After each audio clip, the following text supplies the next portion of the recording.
Before a dilapidated desk, Lin held a quill, the lamp's light flickering upon it. He wrote the principles he'd lived by since he traversed to this world 2 years prior in his diary. Lin, time's up. Hang the lamp outside. Prepare to open shop. A voice, raspy as though gnawing bones, rang out. Lin shook his head. This voice belonged to their potion shop's proprietor, his teacher who had rescued him 2 years ago. He was an assistant in this potion shop in a different world. Coming, Lin shouted. However, at that moment, a cold synthetic voice suddenly resonated in his mind. Lin was stunned. Was this voice the system? Could it be that after traversing this world for 2 years, he had finally awakened a special ability? However, he didn't immediately explore this as he knew that if he didn't act according to his teacher's command promptly, he would perish. Lin quickly exited the dim attic. Immediately, he saw his teacher dragging a bisected carcass of an unidentified being towards the adjacent operating room. Crimson blood left a long trail on the moldy floor. Soon, the shrill sound of a chainsaw emanated from the operation room. Hearing the gnawing sounds behind him, Lin's expression steadied. Creak, creak. The neglected floorboards beneath his feet made a piercing noise. Lin moved to the hall, picked up the lantern from the corner, and twisted the winder. Drop by drop, crimson blood fell from within onto the wick. Woo! A strand of crimson flame ignited. If one listened closely, faint, eerie screams could be heard from within the lantern. With a calm expression, Lin carefully opened the door. The outside was enshrouded in darkness, faintly mist-wrapped, and occasionally mysterious giggles could be heard from within the shadows. He maintained his composure, hanging the lantern on the doorpost, illuminating the dilapidated sign beside it. Lin immediately planned to turn around and return to the potion shop. However, at this moment, a low and eerie laugh emanated from the darkness. "Young man, good morning. Do you have any useless trash for this old woman? I will give you corresponding rewards, haha." Within the darkness, a strand of dim light appeared, and an old woman, hunched, donned in tattered hemp clothes, dragging a cart, emerged. A kindly smile rested on her face. Yet Lin distinctly saw. The lantern she held was made of human skin, and the rusty cart she dragged seemed to grow from her hand. Lin remained composed. "All right, wait a moment." Lin quickly turned around, walking back to the potion shop, and grabbed 2 black bags from the door. Faintly, a heavy, putrid smell of blood emanated from the bags, and it seemed like something inside was struggling, emitting muted groans. Calmly, Lin placed it on the old woman's cart. "Thank you, young man, you are a kind soul." The smile didn't leave the old woman's face. She slowly extended her withered hand and gouged 2 bloody eyeballs from her sockets. "Young man, this is your reward from this old woman." Gazing at the steaming eyeballs, Lin calmly extended his hand to accept them, saying, "I'll accept them, thank you." The old woman's smile was particularly radiant, but her hollow eye sockets were especially chilling. Then, under Lin's watchful gaze, the old woman, pulling her cart, slowly disappeared into the darkness. Lin maintained his composure but sighed in relief internally, and immediately returned to the potion shop. He learned from his teacher that the tailor shop stitched human skin, the pork shop sold human flesh, and they were just across the street from their potion shop. Yet, in the scavenger's hands were the eyeballs of both shop owners. This leads to another rule he deduced about this world. Lin turned around, his expression forcibly calm. Lin calmed his emotions and tentatively spoke. "System." At that moment, a panel abruptly appeared in front of Lin's eyes. An unnoticed assistant at Bloodsaw Potion Shop. A frail yet astute young human. He had lived in this world for 2 years, his existence hanging by a thread, uncertain when death might claim him. Lin calmly scrutinized the panel that had abruptly materialized before him. Over the 2 years, he had developed the ability to keep his composure, enabling him to maintain his calm in the face of nearly anything. He studied it over and over for a moment. He roughly understood some functions of the system. "So it means, as long as I continually complete the tasks given by the creatures of this world, I can receive corresponding rewards and enhance my various abilities." Lin pondered in his heart. If this was the case, then his chances of surviving in this world increased slightly. And at this moment, his teacher's raspy voice and footsteps came from within the house. "Lin, I need to go out for a bit. I should be back within 2 days. You need to keep a good watch on the shop. Lock the door at night, and don't let those annoying thieves take anything." A dragging sound echoed from the hallway. Lin immediately returned inside. At the front door, his teacher was dragging a blood-soaked sack. Something inside seemed to be rustling, struggling. That towering figure, at least 2 meters high, with a body covered in dark red tumors, was his teacher, and a panel instantaneously appeared before Lin's eyes. Lin's heart quivered, but his face remained impassive. "Sir, is there anything I need to be cautious about while you're away?" Lin inquired. He knew this was something he had to ask, otherwise he might end up dead. Bloodsaw Maniac slung the sack over his back, his voice raspy as he said, "Those with money, pay. Those without, make an equivalent exchange. Those without money who are unwilling to exchange, you do the cutting yourself." Thump, a blood-stained boning knife was thrown before Lin.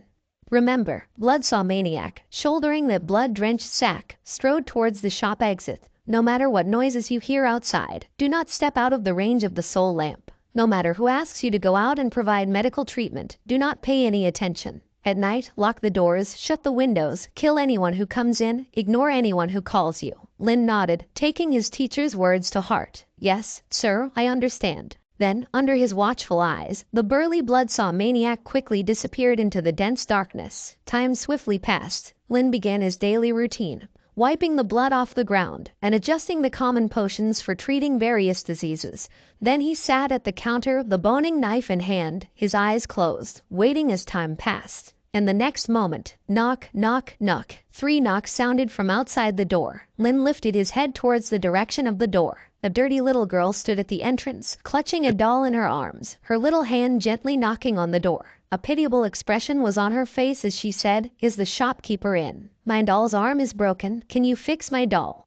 Lin glanced over. He saw the flame of the soul lamp outside the door flickering slightly. The chaotic flicker represents the strength of the newcomer, and under the protection of the soul lamp, as long as he does not invite them in, they cannot enter. Of course, exceptions are made for powerful beings. Information about the girl appeared before his eyes instantly. A chill ran down Lin's spine, but his face remained calm. "Come in." As a potion shop assistant in this wandering soul lane, Lin knew that there were rules here as well. These evil spirits and ghosts wouldn't be murderous unless you touched their taboos. Business could still be done. The girl, looking pitiable, sat in front of the platform with her doll in her arms. Lin glanced. The arm of the doll in her arms had been completely torn apart, oozing crimson blood and stains, as if something had bitten it off fiercely. "Doctor, please save my doll. Her arm is broken. Her arm is gone. She is my favorite doll. If this continues, she will die," the girl said pitifully. Suddenly, the corner of her mouth jerked violently, stretching to the back of her neck, and a bloody smile appeared on her face instantly. "You can save the doll, can't you? Right, big brother?"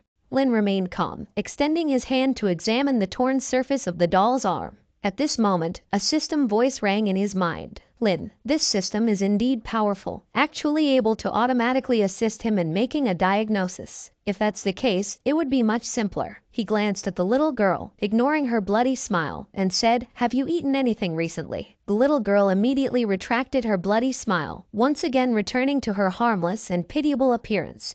Her hands clasped together, saying, "I haven't eaten for many days. I'm extremely hungry, but last night when I was asleep, I did have a big meal in my dream." She licked the corner of her mouth, suddenly showing a silver bell-like smile, saying, "It was delicious." The doll on the table suddenly showed the same creepy smile as the girl, repeatedly echoing those words. "Delicious, delicious." Lin maintained his composure and said, "If that's the case, I suspect you must have eaten something you shouldn't have. What you ate was likely this arm of your doll." The girl's smile froze momentarily, yet the doll's laughter persisted incessantly. "Dolly loves mommy. Mommy loves Dolly. He. Lin lifted his head, his eyes deadpan, and asked, "Have you been feeling discomfort in your stomach lately?" The girl stiffly replied, "My stomach's been growling. Feels like something's scratching it." Lin nodded, taking notes, and casually queried, "So, it should be right. It seems it hasn't been digested yet. Do you want surgery or physical therapy?" The girl, remaining rigid, asked, "How would it be done?" Clang. Lin thrust the bloody boning knife into the table. "We cut open your belly, take out your doll's arm, and then I sew you back up." Instantly, the laughter of the doll stopped abruptly. A shiver ran from the girl's feet to her head. Lin stood up, picking up gloves and a mask from the counter. He gazed at her calmly. "Whether you want it removed from above or below, I can assist with either, and it's cheaper." The girl, in a daze, muttered, "From above then." "All right." Lin pushed aside the things on the counter and flexed his wrists, stating, "You are small, no need for an operating room. I can assist you now, but you'll have to endure it and not bite off my arm." Under the horrified gaze of the girl, Lin's immense shadow enveloped her, with a mask and leather gloves, his eyes emanating calm light. The girl sat on the small stool, instantly hugging her doll. Can I refuse? Lin replied indifferently. No, my teacher said, once you enter this shop, you must get treated. Otherwise, you should at least leave something behind. The girl shivered vacantly and eventually conceded. All right then. She opened her mouth wider, with a crack. The girl pulled her mouth to the back of her neck, revealing her enormous, gaping maw. A foul stench hit them in the face. Lin, with a composed expression, fetched a brace from the counter, securing her mouth open to prevent any stress reactions. Then, he flexed his arm and reached into the girl's mouth. With a slurp, it went in smoothly. It was deep. The girl's eyes widened instantly. Don't move around. Lin, with a stern face, calmly explored her stomach. It'll be over soon. If you don't want your doll to remain incomplete, stay still. Under the horrified gaze of the doll on the counter, Lin patiently continued to extract various strange objects covered in a viscous liquid from the girl's stomach. The girl, with her eyes wide and mouth agape, continuously made fearful moans. Found it. The thought crossed Lin's mind. His fingers touched an object that was still squirming. With a crack, to the immense horror of both the girl and the doll, Lin extracted a small arm coated in a viscous liquid from her stomach. It was indeed the arm of the doll she had consumed. Lin calmly rinsed the arm and placed it on the counter, stating, "This should be it. You must have been very hungry that night, unconsciously eating your doll's arm. Your doll, seeing your hunger, didn't remind you. However, you must be careful in the future. Don't casually eat strange things. They are hard to digest." The girl, with her mouth held open by the brace, couldn't utter a word. Physical therapy, 10 skull coins. Stitching, 30 coins. With his mask on, Lin calmly took out hemp rope and a sharp, long needle, gleaming sharply. "Do we stitch now?" The doll in her arms started to cry out of fear, fluttering, trying to escape. "Now, stitch." The girl, her mouth braced open, uttered vacantly. Lin put on gloves, replying indifferently, "All right, help me hold it down, and I'll start with the needle." The girl immediately widened her eyes and pressed the fluttering, struggling doll against the counter. The cold light reflected in Lin's eyes made the doll scream in fear. "Starting now." Swish, swish, swish. More than half an hour later, accompanied by the extremely tragic screams of the doll, Lin took out scissors, cut off the thread, and said, "All right, apply some medicine every day, and in less than a week, this arm will be back to normal." Lin took a bottle of green potion from the counter. After opening it, he poured it on the stitched area, and the doll instantly let out a harsh scream. The girl blankly asked, Is it over?" Lin clapped her hands and quietly said, "Done. You can pay now. Physical therapy 10 coins. Stitching 30 coins, 1 bottle of medicine 10 coins, a total of 7 bottles, so 110 coins in total. Thank you for your patronage, and welcome back again." The doll swiftly clung to the girl, trembling and looking at Lin in fear. Apparently, in its mind, Lin had left an unforgettable psychological shadow. The girl blankly fumbled around her body. After a long time, she took out 20 coins and shakily placed them on the counter, saying, I only brought 20. Lin indifferently said, "Okay, you're 90 coins short. Which part of you do you plan to mortgage? I can cut it for you. This is free." With that, Lin picked up the boning knife. The girl instantly stepped back, revealing an expression. "I have 10 more coins." The girl quickly took out 10 coins from her clothes and placed them on the counter. Lin indifferently said, "Still short 80. The girl placed the 6 bottles of potion down, saying, "I will come back to buy these potions later." Lin took back the potions and indifferently said, "Still short 20. The girl, trembling, said, "Can I get credit?" Lin, holding the knife, stepped out and indifferently said, "Small business, no credit, I can't do it. But 20 coins are not much. You leave one of your eyeballs, I can give you the potions, and I can even give you 40 coins as change." The girl took a step back, holding her doll and covering her eye, and tremblingly said, "Can I pay with something else?" Lin indifferently said, "You say, I'll evaluate." The girl swallowed saliva and, trembling, said, "How about I let you have a go at me, and you forgive all my debts?" Lin spoke indifferently, "Small business. I don't accept bodily compensation. Rest assured, I only want your right eye. You can redeem it once you earn enough money." "All right. Okay." A few minutes later, Lin calmly washed the blood off his hands. Then, he placed the eyeball into a bottle filled with a special reagent and labeled it appropriately. Turning around, he looked at the girl, who was covering one of her eyes and politely said, "Bloodsaw Potion Shop sincerely serves you." Lin bowed deeply. The girl, clutching her doll, walked out, and her voice could be heard from afar. "I should quickly find Mom. I won't come again," sobs. What a sinister shop. Lin was taken aback. Looking towards the door again, the silhouette of the girl had already disappeared into the darkness. Completion 2%. Lin's gaze immediately fell on the plate on the counter, which contained several organs scooped out from the girl's stomach. Lin, it had to be said, he indeed had a terrifying conjecture. Lin stood up, washed those parts clean, and then sealed them in bottles, preparing to discuss this matter with the girl when she came next time. He opened his own panel. Due to the previous rewards, he had gained a total of 50 points of surgical skill experience and an additional 50 skull coins of his own. The customer's money belonged to the shop. He couldn't use it. So, his total property at the moment was 150 skull coins. Skull coins were a basic currency in the world he now inhabited, usable as a general equivalent object. But Lin hadn't truly stepped out of this shop in the last 2 years, so he also had no opportunity to use it. But having more money never hurts. Time swiftly passed. Lin, with his eyes closed, held a bone-picking knife in his hand, like a statue. The soul lamp at the entrance represented a kind of rule, telling the wandering souls in the darkness that this was a place with an owner. If filled with malice, they would certainly pay the corresponding price. Most wandering spirit monsters generally would not invade when the soul lamp was lit, because within the homestead sheltered by the soul lamp, the owner can use the soul lamp to suppress the invading evil spirits and monsters at any time if he wishes. However, this does not exclude some extremely evil ghosts and monsters. For them, there are no rules in this world that will be obeyed. Thump, thump, thump. At this time, knocking sounds came from outside the door again. Welcome. Lin opened his eyes, and he instantly saw a monster with the body of a burly pig-headed man appearing at the front door, one of his eyes bloody, without an eyeball, wearing a scarlet apron and holding a butcher knife that seemed to have just cut something. A panel instantly appeared in front of Lin. Bad luck. The pigfolk cursed while covering his own eye socket, saying, just because there was no useless trash to give to that old woman. She took one of my eyes. Next time I encounter her, I definitely spit. He spat out a mouthful of foul-smelling phlegm. The pigfolk strode in, the soul lamp flickering constantly. A foul and bloody scent swept in, making Lin feel a surge of nausea. The pigfolk plopped down on the stool in front of the counter, the remaining sharp pig eye looking at Lin.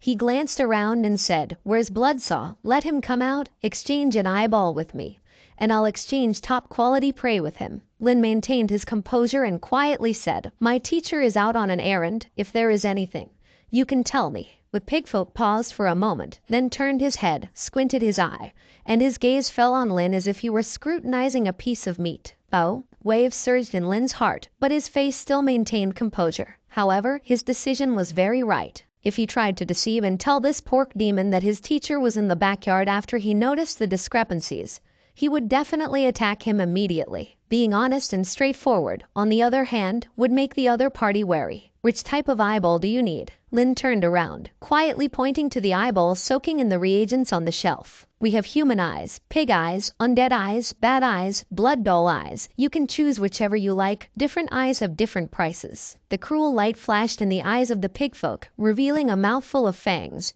and a rich foul breath swept through. "I think your eyeballs seem quite good." He stretched out his tongue and licked his own cracked lips. Lin knew that as long as he showed fear, this pigfolk would undoubtedly attack him without any scruples. "Mine." Lin turned his head and looked at him calmly. Then, under the vicious gaze of the pigfolk, Lin slowly stretched out 3 fingers and, in front of him, inserted them into his own eye socket, bit by bit gouging out his right eye. Squeak, squeak. A few seconds later, Lin had his steaming eye resting in his palm. The empty eye socket was dripping with fresh blood, puffing out heat. But his face remained unchanged. "1 for 200 skull coins. If it doesn't match, no returns." The pigfolk was stunned. He didn't expect that the seemingly frail human in front of him could gouge out his own eyeball so ruthlessly in front of him. When he had his eyeball taken by that scavenger, he had wailed in pain for quite a while. Yet, Lin could still maintain his composure. His gaze flickered. He had begun to suspect that this apprentice of Bloodsaw might have been altered by Bloodsaw into a stitched monster. No ordinary person could possibly remain so composed in his presence. "I don't want yours, I want my own eyeball," he uttered deeply in a raspy voice.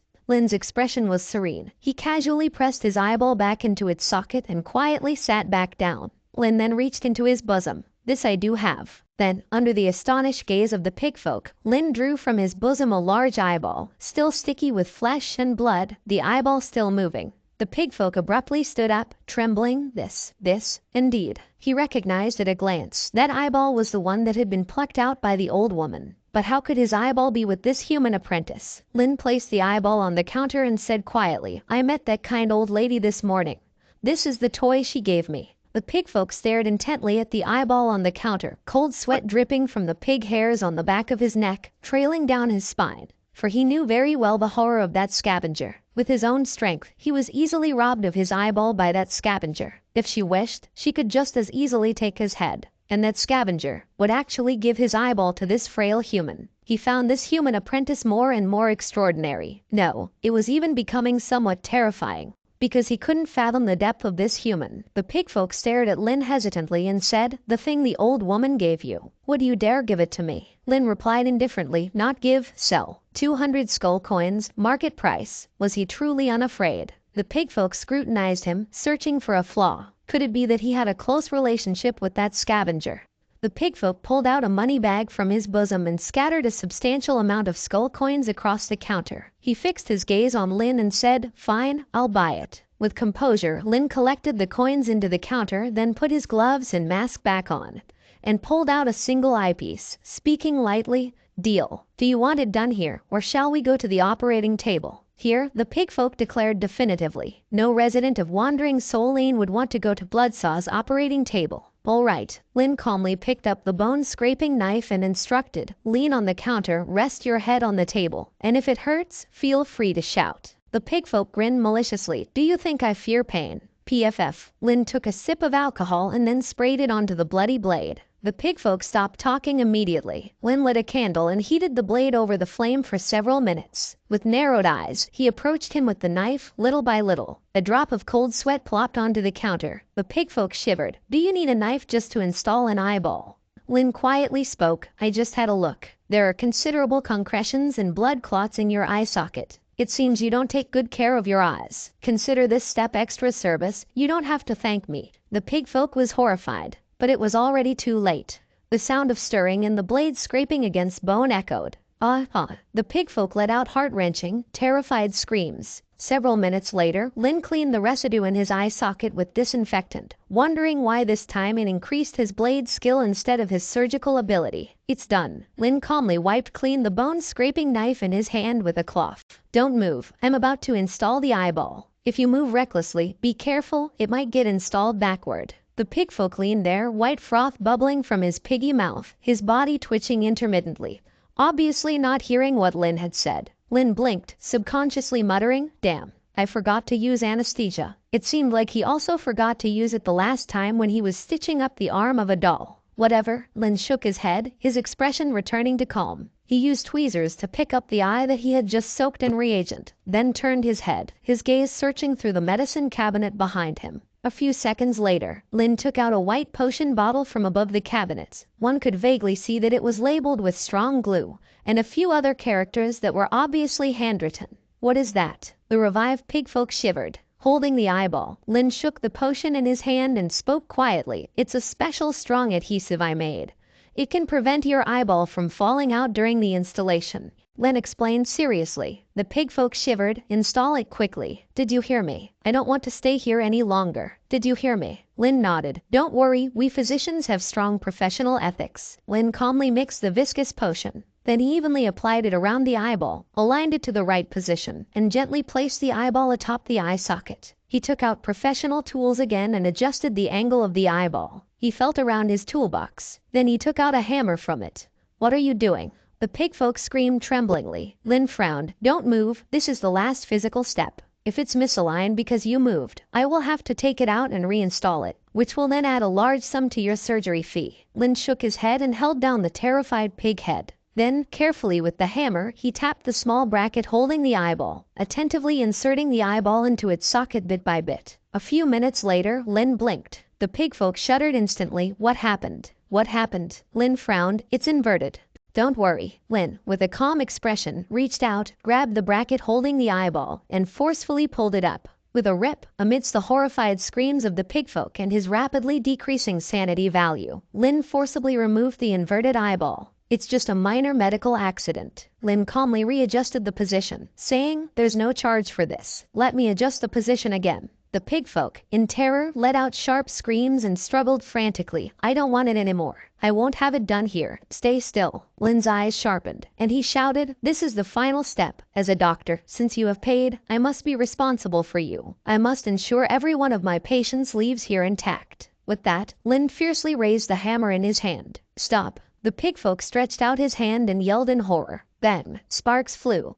A dozen minutes later, the pigfolk, shivering uncontrollably, sat there with a blank expression. Across the counter, Lin, clad calmly in a white coat, sat, holding a quill, leisurely writing his medical report. He pushed a small batch of potions forward. These potions, half are to be taken orally, the other half applied topically, twice a day. Take them on time, and roughly in 2 days, your vision should start to recover. Of course, if you want more effective potions, the price will need to be tenfold. Time to settle the bill, including surgery fees, potion costs, and nursing fees. You've already paid for the eye charges. In total, it's 546 skull coins. If this is no issue, sign here. Lin looked up. His eyes, lifeless, conveyed friendly. A fingerprint will do. The pigfolk, with trembling hands, pressed a fingerprint onto the report. He tremulously took a large money bag from his bosom and placed over 500 skull coins on the counter, asking, "May I leave now?" Lin counted the coins. He lifted his head. His gaze fell upon the pigfolk's still bulging money bag.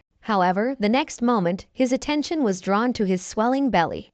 The pigfolk turned to leave. Lin abruptly reached out, stopping him. Wait. It was evident the pigfolk's body subconsciously shuddered. What now? He turned back. I've discerned some new problems within you. If not diagnosed, they might inflict unknown impacts on your body. The pigfolk, gritting his tusks, retorted, "Don't you dare deceive me. I despise being lied to the most." Lin, grave, responded, "I am a doctor. I do not deceive. Everyone who enters my shop is my patient. I must be responsible for my patient's health. If I see an issue and do not communicate it to you, that is truly a lack of medical ethics." Facing Lin's stern and earnest eyes, the pigfolk, albeit with significant reluctance, finally sat back down on the stool in front of the counter, his voice laden with uncertainty. "What's the problem?" "I feel very healthy." "Extend your arm, I'll take your pulse." The pigfolk hesitantly placed his arm, laden with pig hair, on the counter. In the end, he decided to trust him once more. Lin, his expression serene, placed his hand on his pulse,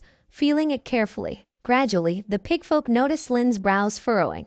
His heart instantly rose to his throat. "Is this really a major issue?" he asked nervously. What he feared most was a doctor frowning before him, because that certainly boded not well. Lin withdrew his hand, raised his head to look solemnly at the pigfolk, his brows still furrowed. "The issue is neither minor nor severe. It depends on how it's dealt with." The pigfolk, anxiously, "What is the problem?"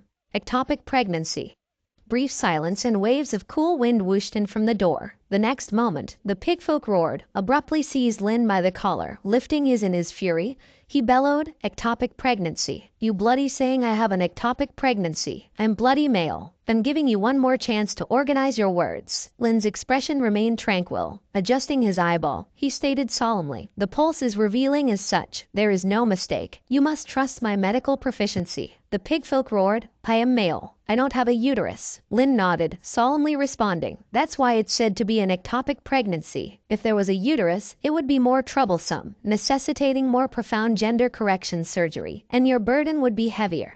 The pigfolk, trembling, released Lin's collar and slumped down onto the stool. "What are you thinking about?" "I am thinking about how to chop you up." The pigfolk, his eyes brimming with anger and shame, gnashed his teeth. "Let's not consider such irrelevant matters first." Lin straightened his collar, sat in front of the counter, took out a medical record, and quietly asked, "Have you recently experienced abdominal distension and pain, dry heaving, loss of appetite, bleeding below, etc.?" The pigfolk, slamming the table and standing up, endured his trembling and humiliation and questioned, "Tell me how I bleed below. How do I bleed?" Lin continued his documentation, adjusting his eyeball, stating, "Please, patient, refrain from agitation. It's merely a standard inquiry, excluding bleeding. Have any of these symptoms occurred?" The pigfolk, his eyes nearly bursting and teeth gritting, replied, "What if they have? Can't I just be food poisoning?" Lin, adjusting his eyeball, glanced at him, asking, "How long have these been occurring?" The pigfolk, grinding his teeth, replied, 1 month. Lin continued to document, calmly inquiring,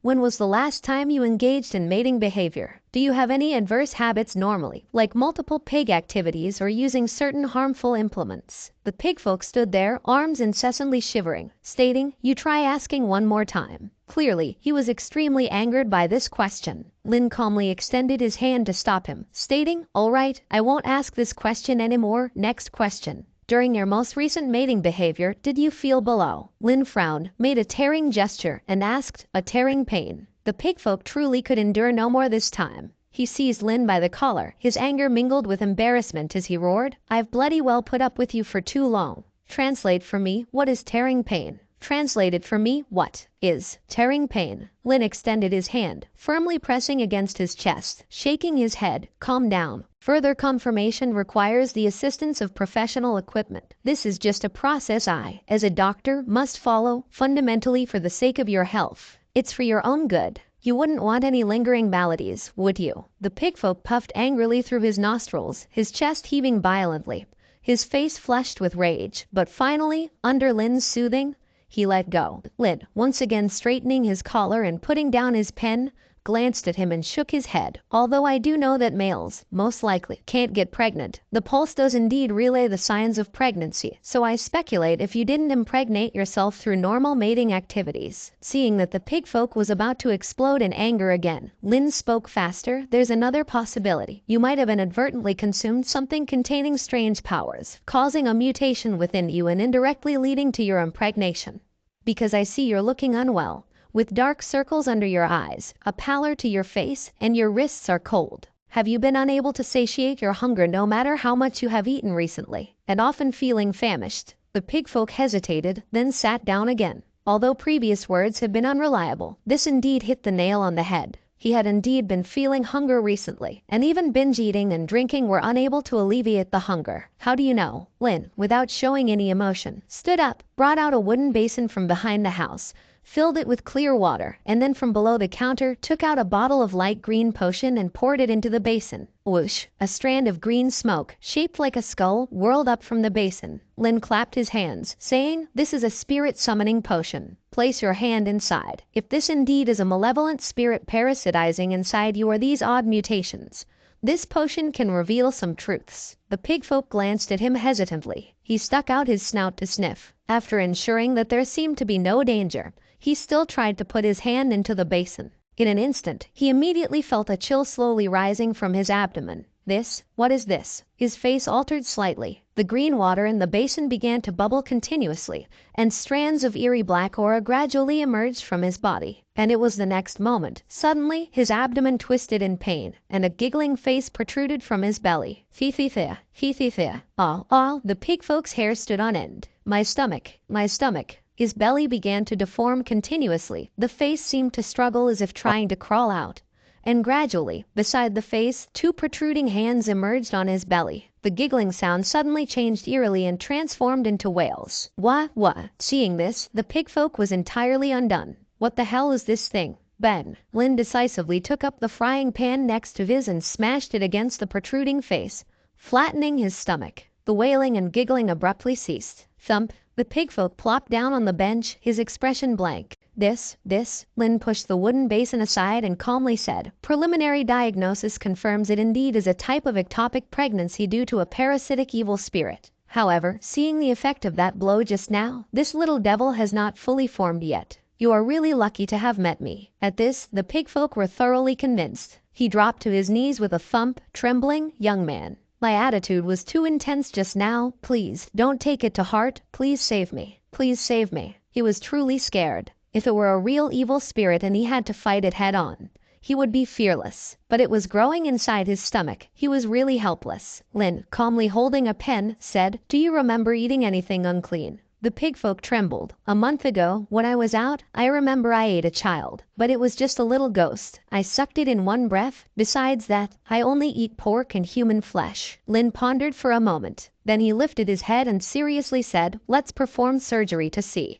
Moments later, inside the dimly lit operating room, a few candles and a couple of bronze mirrors cast light onto the pigfolk's greasy big belly. The pigfolk, trembling, lay on that extremely uncomfortable operating table and said, So hastily you decide to operate on me. Don't you plan to diagnose a bit more thoroughly? Lin put on gloves and a mask, calmly sterilizing the surgical knife, saying, Simplicity and crudeness are the truth. You have to believe in my diagnostic ability and moral standards. I'll make an incision on your stomach. If it can be cut off, I'll cut it off for you. If it cannot be cut off, the pigfolk trembled, I'll cut you. Lin shook his head. He took out the boning knife often used by his teachers and started sharpening it in front of him. The pigfolk lay eyes blankly, looking at the one after another iron hook hanging down from the ceiling of the operating room, and the various terrifying monster tissues soaking in large jars around. For some reason, he felt like a boar about to be slaughtered on a chopping board. Sparks were flying. Stop sharpening! Stop sharpening! The pigfolk, unable to bear the harsh sound of sharpening,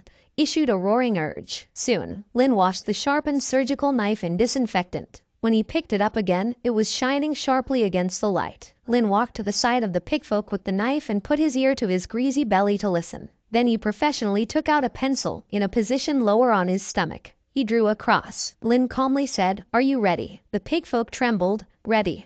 Lin pressed a button under the operating table, and the pigfolk's limbs were immediately locked by 4 iron shackles. Ah, the pigfolk screamed in horror. Lin frowned and said with the knife in his hand, "Don't yell, I haven't even started the operation. These handcuffs are to prevent you from struggling and affecting my surgical ability. It's for your own good."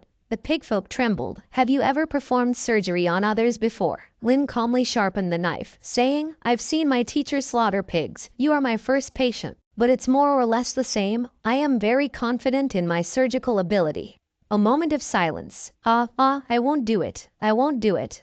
Release me. Release me." The pigfolk roared and struggled frantically. Lin's eyes instantly became fierce, and he shouted loudly, "What a joke. The knife is already sharpened, and now you say you won't do it. Aren't you afraid that your stomach will get bigger and bigger and then be burst open by the evil spirit? Since you are on my operating table, I must be responsible for you. Today, you have to do it whether you want to or not." A scream was extremely miserable. Half an hour later, the pigfolk lay this in a stupor on the operating table, his body constantly twitching. He had already lost count of how many times he had passed out and woken up due to the pain. And just the next moment, a clear cry of a baby echoed throughout the operating room. Lin, covered in blood, took a blood-covered, seemingly underdeveloped crying blood baby from his stomach, showing a satisfied smile on his face, wiped his sweat, and said, "Congratulations, father and daughter are safe." In front of him, a page about the baby appeared instantly. Chaotic evil. The pigfolk muttered blankly, "Sew it up." Lin nodded. Then he brought out the bill, pondered, and said, "Although this isn't the best time, it still needs to be discussed. The total surgical fee is 300 skull coins, but since this is my first time, I can give you a 20% discount, totaling 240 skull coins. The sewing fee is separate, summing up to 280 coins. Would you sign here?" Oink, oink. The pigfolk let out mournful pig-like screams, his spirit nearly broken. "Sew it, sew it." He trembled. Lin nodded, and pointing at various threads on the wall, said, "We have hemp thread, wool thread, cotton thread, wire, and steel wire here, each with a different price. Which one would you like?" A tear fell from the corner of the pigfolk's eye. He mumbled, "Hemp thread." Lin nodded, took down the hemp thread, and asked, "Do you need anything else?" So, he roared. Lin nodded, expertly picked up his steel needle, flicked the hemp thread, and approached the pigfolk, biting and pulling the end of the thread. "Be patient, bear with it a little, I'm starting now." Finally, 10 minutes later, Lin took out scissors, cut the thread, patted the knot on it, poured medicine into his mouth, and sprayed it on his abdomen. Instantly, the sewn flesh started to close bit by bit, healing quickly. Lin removed his mask, unlocked the handcuffs on the operating table, held the blood-soaked infant, and smiled, saying, "Congratulations, the surgery went very smoothly. As you saw, this was indeed a routine case of spirit parasitism. Although it was a demonic spirit, it was indeed a healthy daughter, if raised. Perhaps, Buzz." For a moment, Lin only felt a blur before his eyes. Then he saw a quivering shadow abruptly dash from the operating table, clutching his abdomen, fleeing towards the door with unimaginable speed. He won't come again. He swore he would absolutely never come again. Undergoing surgery was like being butchized like a pig. This one doctor's visit has left him with psychological trauma. "Boss, you've forgotten your daughter. The one you went through such pains to bring into this world. You can't just give birth and not care for her. This is a potion shop, not a childcare center." Lin dashed forward, shouting, chasing all the way to the main door. Yet, upon looking again, there was no trace of that pigfolk in the darkness. Lin heaved a sigh. After a moment's contemplation, he shouted into the enigmatic darkness, "Boss, if your stomach gives you more trouble, come back and I'll cut you open again. Next time, I promise I'll use anesthesia. And by the way, come get your newborn daughter soon." If my teacher returns, he might just chop her up to accompany his drink. Instantly, the previously bustling darkness became eerily silent. Lin turned on his heel and went back to his potion shop. Without wasting any time, he rushed to the counter, rummaging through drawers beneath to find a small vial of a potent healing potion. He then quickly poured it over his right eye. The eye, which he had brutally gouged out, gradually regained its vitality. It still hurt, but the effect was undeniable. Rubbing his inflamed eye socket, Lin murmured, living in this world is indeed a constant state of anxiety. The reason he dared to gouge out his own eye wasn't out of sheer ruthlessness. He was aware that his shop housed advanced potions capable of rapidly healing injuries. However, these were luxury items, beyond his crafting skills. They were part of his teacher's private collection, meant for personal use and not for sale. Lin paused momentarily before accessing the system panel. Lin, what does this last comment mean? Isn't this insulting? It's not objective or fair at all. Except for not using anesthesia, he was very responsible for his patients. This is simply the system's malicious mockery of him. Lin shook his head. However, he quickly noticed that he had leveled up. He had moved from level 2 to level 3 and gained 4 additional assignable points. Have to say, from this point of view, the panel provided by this system really feels like it's from a low-quality online game. But clearly, this isn't a game. This is a vicious and dark alternative world where death is real. Lin didn't hesitate. He assigned all 4 points to physique. No other reason. To become a qualified doctor, one must have a strong physical constitution, especially in this chaotic world. A frail body can always become the last straw, endangering one's life. After all, survival is the first element in this world. Confirm. Instantly, Lin immediately felt a warm flow moving within his body. He knew those 4 attribute points were beginning to take effect. Subtly, the fatigue from the recent surgery was quickly swept away by this warm flow, replaced by inexhaustible strength. He took off his coat. He looked at his abdomen. Within those short few minutes, his originally flat abdomen now showed the contours of several abdominal muscles. Lin felt the beauty of having a healthy body. From the counter behind him came the crying of the ghost baby. Lin immediately went to the counter, holding the bloody ghost baby, and took a look. And this look revealed a problem. Due to its underdevelopment, it's roughly the size of 4 adult fists. A long umbilical cord wrapped around its waist. Its body was covered with streaks of crimson blood vessels, and on its cheeks, other than a mouth that resembled a black hole, the rest of the face was like covered in a layer of flesh mud, smooth without any features. Lin, just now, this ghost baby was at level 1. And in such a short time, it has actually risen to level 2. Does that mean this ghost baby is rapidly forming? At this moment, a system prompt sounded in his mind. Lin calmly looked at the 4 mission branches the system provided. Of course, it's the 4th one. Lin sat on the counter, put the ghost baby on the table, and seriously said while doing his calculations, I am a doctor. If someone leaves their child here, and I butcher and destroy it, wouldn't that make me a monster? My moral standard doesn't allow me to do such a thing.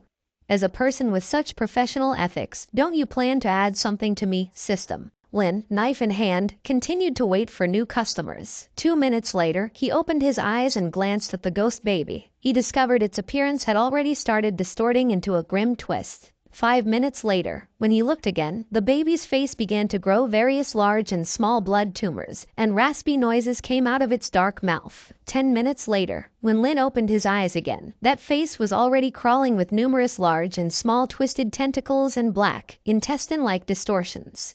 Lin's eye corner was twitching crazily. It seems what the system said was indeed correct. If left unchecked, this ghost baby is really becoming more and more indescribable. This can't go on. If it continues like this, not to mention whether the pigfolk would recognize his daughter or not, he himself can't bear it anymore. Too ugly. It's really damn too ugly. It's a kind of horrifyingly ugly. Lin stood up, stretched his wrists, and said, Fine, consider yourself lucky. Let me give you free plastic surgery, so you stop scaring me now and scaring others in the future. He put on a mask and gloves. He took a rope and tied the ghost baby to the counter.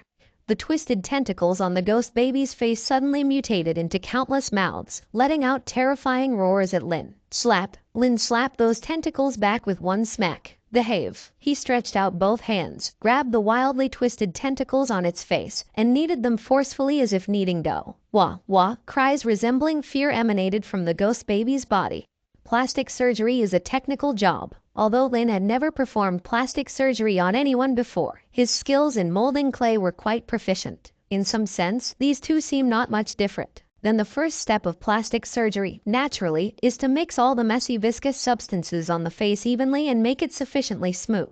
Only in this way can it lay a perfect foundation for subsequent face molding. The kneading dough also requires enough skills. It can't be too dry or too wet. You have to ensure it has enough elasticity and toughness. This is also a process that greatly tests hand strength. Don't move. Since I delivered you, as a doctor, I have an obligation to ensure your well-being during this time. Don't worry, your facial issues are in my hands. Lin, with a serious face, utilized the noodle-making skills he had before traversing to another world. And after kneading the substance on the ghost baby's face well, he pulled it outwards, twisted it and pressed it back in, then pulled again, twisted it twice and pressed it back inside. He thoroughly mixed all that viscous and nauseating substance until it became uniform and elastic, and the sounds coming from the ghost baby's body became more and more terrifying. Thump, thump, thump. At this moment, there was a knock on the door. A humanoid monster covered in burn scars, with a pus-filled face stood there. The crimson, foul-smelling slime kept flowing from his eye sockets. Horrifying and eerie. I want a new face. A deep and hoarse voice came from the monster's throat. Lin took a glance. Welcome. Please have a seat over there and wait for a moment. Lin leaned out from in front of the ghost baby, a standard professional smile in his eyes. Splat. The thick fluid from the burst face of the ghost baby splashed onto Lin's mask. The burnt ghost who just walked and suddenly stiffened. Please sit. I'll be ready soon. Lin smiled. Then his attention returned to the ghost baby tied on the counter. To speed up the process, Lin had to use both hands. He grabbed both sides of the kneaded flesh ball and pulled it forcefully. Wow! A horrifying, fearful sound came from within the ghost baby. He twisted it into a braid, then pressed it back onto the face. Ah! The ghost baby trembled. Lin flattened the ghost baby and, using more force, started kneading the twisted flesh on its face. I'll be done soon. Please be patient. Lin, with a smile, lifted his head and showed a sincere expression to the burnt ghost sitting not far away on a chair. The burnt ghost stared blankly at the horror happening on the counter. Its legs subconsciously started to tremble. Swish, swish. The face of that ghost was rolled flat, and it screeched in terror. The pus-filled blisters all over the burnt ghost started to tremble.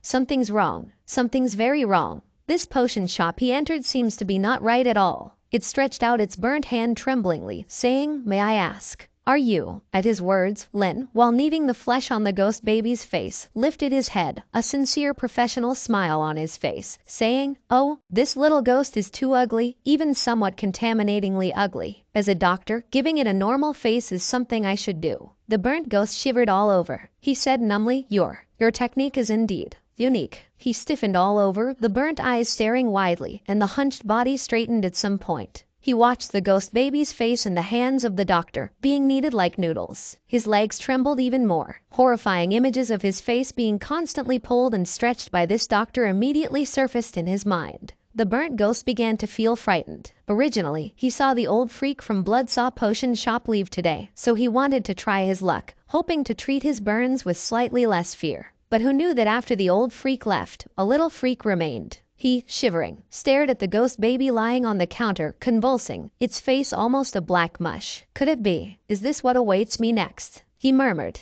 and at that moment, from behind the cloth curtain of the backyard came successive, piercing noises of a chainsaw being pulled. The burnt ghost, clutching his head, was so frightened that it felt like his bones would fall apart. A chainsaw. It's a chainsaw. Didn't he say he was going to the backyard to get some tools? Why would this be the sound of a chainsaw from the backyard? What are you doing with a chainsaw? In his mind, the image of a chainsaw murderer with a twisted smile on his face, walking step by step towards him, appeared. Black smoke released from his head, and then, in the next moment, his ears perked. Thud, thud. The footsteps were getting closer and closer. That person, carrying a chainsaw, was walking towards Highs. A shadow gradually appeared on the cloth curtain leading to the backyard, and the sound of the rotating chainsaw seemed almost at the forefront. The burnt ghost, terrified, clutched his head, values constantly floating above it. The next moment, the burnt ghost, with his sanity reduced to zero, scurried toward the exit in terror, tumbling and scrambling. A gangster store. Kelp, Lin. He lifted the curtain, astonished, gazing at the ashes left by the burnt ghost who crawled his way out, saying, "What happened? I just went to sharpen the surgical knife because it wasn't sharp enough. Why did he leave suddenly? And what's with his fear of me plus 400? Why is he extremely terrified of me? I have always adhered to the principle of service with a smile. I've been very polite, And I'm so serious about the guests. Shouldn't this elicit a more favorable attitude toward me? Lin was puzzled. Well, he's gone now. Lin sighed regretfully. Anyway, let's deal with this ghost baby first. Ding. The small, sharp carving knife in Lin's hand gleamed dazzlingly.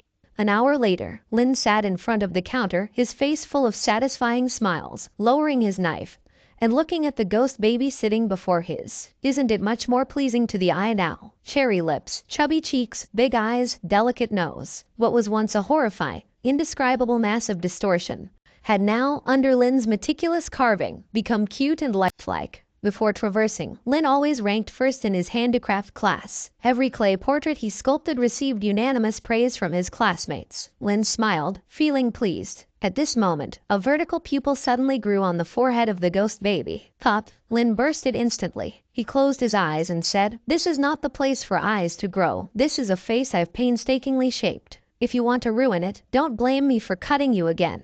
Lin paused. So, this can also trigger a hidden task. It seems that many functions of this system still need to be explored. The next moment, 5 long strands of hair appeared in his hand. Descriptions of the 5 strands of hair immediately appeared before his eyes. Lin touched his chin. This seems to be a good defensive item, but these are only 5 strands, so I'll need to use them thoughtfully. Lin stored the hair strands away, sat in front of the counter, and quietly waited for the next customer to visit. Of course, his attention was always on the ghost doll in front of him. As soon as it showed any sign of degradation, Lin immediately pressed it back and adjusted it again. Time flew quickly. The light of the soul lamp outside the door gradually dimmed, and this also meant that the night of this world was about to fall. The method to distinguish between day and night in this dark world is to look at the light of the soul lamp, as it will not light up at night in this world. And this means, without the protection of the soul lamp, any monster can freely enter his shelter and tear him to pieces. Just as the light was dimming, and Lin was about to close up shop, knock knock knock, then came a knocking sound from outside the door. A tall man appeared there, wearing a thick, black cloak, a black top hat, and a head of long gray-white hair. The huge shadow projected from the door, giving a strong sense of oppression out of thin air. Lin's heart suddenly tightened, because the panel of that person appeared before his eyes. This seems to be a human. This was the first human he had encountered in this dark world in the past 2 years. Judging by the display, this was a being of explosive combat capability. "I require healing, as well as some battle potions and recovery elixirs." From beneath the large top hat came the raspy voice of a middle-aged man. Lin instantly rose to his feet, a professional smile decorating his face, saying, "Welcome, please come in." The demon hunter strode through the main entrance, the soul lamp hanging by the door flickering frantically, nearly extinguishing. This also indicated the extraordinary strength of the demon hunter. The demon hunter sat at the counter, lifting his head to scrutinize Lin. Immediately, Lin felt his skin burn with pain. A mere glance inflicted harm, illustrating the strength of this man. "I didn't expect to encounter another of my kind, alive, in this dark world," the demon hunter remarked with a fleeting glance. He detached a flask from his waist, took a sip, and a strong, pungent aroma of liquor hit the air. A thud resonated in Lin's heart. The moment he saw the task failure penalty pop up, he sensed misfortune. And indeed, it was just as he predicted. A demon hunter wandering the dark world would harbor no goodwill towards any monster. And fortunately, he was also human. Otherwise, this powerful man would have surely cleaved him in two. When steadied his emotions, he calmly looked at the demon hunter, smiling. "May I ask which of your wounds you would like me to heal?" Beneath the high hat, the pair of pallid lips moved slightly, and then he removed his cloak, turning around. In an instant, Lin's pupils contracted. His entire shoulder was a bleak shade of dark red. Upon it congealed lump after lump of dark blood, looking utterly ferocious. The injuries could only be described as horrifying. And Lin immediately wondered what kind of being could have inflicted such wounds on this demon hunter. The demon hunter spoke in a raspy voice. "I was ambushed by a red-clothed evil spirit and nearly lost my life. I won't let her go, but first, I need to heal my wounds." "Black butterfly." Lin hesitated. The demon hunter shifted slightly, sneering, "You actually know this poison. It seems I have underestimated you." Lin chuckled dryly. No, he didn't know. He merely subconsciously repeated the key term from the system prompt. "System, what is the black butterfly?" he asked inwardly. Lin shuddered. Without another word, he donned a full set of protective gear, including a mask and gloves. "Can I cure it?" he asked the system internally. Lin raised 2 boning knives, earnestly saying, "We need to conduct a surgical debridement first." The demon hunter hesitated for a moment, asking, "How proficient are you in surgery?" Lin nodded. "Rest assured, my experience is very extensive. Although this is only my second time performing surgery, my previous patient gave me high praise. I have confidence." The demon hunter clearly paused for a while, seemingly weighing the pros and cons. Then Lin heard the hesitating voice from beneath the tall hat. "Are there any other medical shops nearby?" Lin sharpened his 2 boning knives, laughing heartily. "There should be none left, and even if there were, they probably would have been eradicated by my teacher. We don't allow the existence of a second medical shop around here, ha ha ha." A fleeting silence prevailed, the wind whistling as it danced with the cloak of the demon hunter. He then turned, baring his shoulder, and with closed eyes declared, "Fine. I'll trust you this once. Proceed with the blade." "Alrighty." A satisfied grin bloomed on Lin's face. 2 large knives clanged and scraped against each other in his hands. Clang, clang, sparks flew. It was faintly visible that beneath the shadow of that tall hat, the craggy corner of the demon hunter's bearded mouth twitched slightly. For some unknown reason, he felt as if he had wandered into the wrong place. It didn't look like a medical shop at all, but rather more like a butcher's shop. Was it just his illusion? Why did this seemingly weak lad always give off an urge to turn around and run immediately? "Do you need anesthesia?" Lin excitedly asked, his eyes gleaming with anticipation. "No need." The demon hunter took a sip of his drink, glanced at him, and calmly stated, "Anesthesia would only affect my neural reflex speed. A true man never uses anesthesia." With a snap, Lin gave a thumbs up, earnestly responding, "Great, I have never used anesthesia on anyone. It seems we are truly in sync." A jolt went through the demon hunter's heart. What had he just said? However, before he could react, the sound of the blade entering the flesh resounded, and his entire body instantly stiffened. He cranked his head around, gazing at the knife embedded in his shoulder, and mumbled in a daze, "Has it started?" Lin calmly replied, "No, just testing the knife." "Oh." The demon hunter turned his head again, in a daze, his hand reaching subconsciously for his wine flask, intending to take another sip. But for some unknown reason, the hand holding the flask trembled slightly. There shouldn't be any big problem. This kid might seem unreliable, but he surely wouldn't dare play any tricks and offend a distinguished demon hunter. Plunge. The demon hunter. "What the hell are you doing now?" The demon hunter turned his head, his eyes glaring, beholding another knife embedded in his shoulder. Lin seriously held his toolbox, stating, selecting tools of appropriate size, "I'll leave those 2 in his spares." The demon hunter, his eyes nearly bursting, retorted, "Can't your spares be placed beside? Must you stick them in my shoulder?" Lin shook his head, calmly explaining, "Sir, I am testing the sharpness of the surgical knives. You should be aware if a knife is not sharp, the pain induced while cutting would be more severe, which is extremely undesirable. So, as a doctor, I must ensure my knives perfectly suit your flesh, and the places where the knives are inserted will be cut off anyway. You don't need to be overly concerned about the condition of your shoulder." The demon hunter was petrified in place. Damn, that made sense. But did he really do this unintentionally? Why did it sound so unreasonable no matter how he heard it? "Stop measuring." His teeth ground together, one hand tightly clutching the wine jug. He commanded, "Use these 2 knives and tend to my wounds immediately. If you dawdle, I'll end you on the spot." He revealed the shining revolver tied around his waist. "But, no buts. Proceed to the next step immediately." He slapped the table, his expression fierce. "Very well." Lin emerged, carrying a furnace. Hiss. He stirred the coals inside with a knife, then plunged various tools from the counter into it. "What are you doing?" The demon hunter's eyes twitched involuntarily. Lin calmly picked up a red-hot knife, sterilizing. The black butterfly is an extremely aggressive, corrosive poison. To prevent the venom from accidentally seeping into your other tissues during the cleaning process, the best method is to use high temperatures to kill it. It might hurt a bit, but it's exceptionally effective. Cling. Lin tapped the red-hot surgical knife, sparks flying. "Have you ever done this before?" He hesitated. Lin seriously replied, "I haven't personally, but I spent 2 years with my master, and I've seen him do it." The demon hunter sighed in relief. "Lin, especially when slaughtering pigs and plucking hairs, with a sweep of the red-hot knife, they all come off neatly." A few minutes later, Lin pulled the 2 red-hot knives from the furnace and calmly walked behind the demon hunter, firmly stating, "I'm going to start. It might hurt a bit, so bear with it." The demon hunter clenched his fists tightly, eyes closed, grinding his teeth. "I can certainly bear it.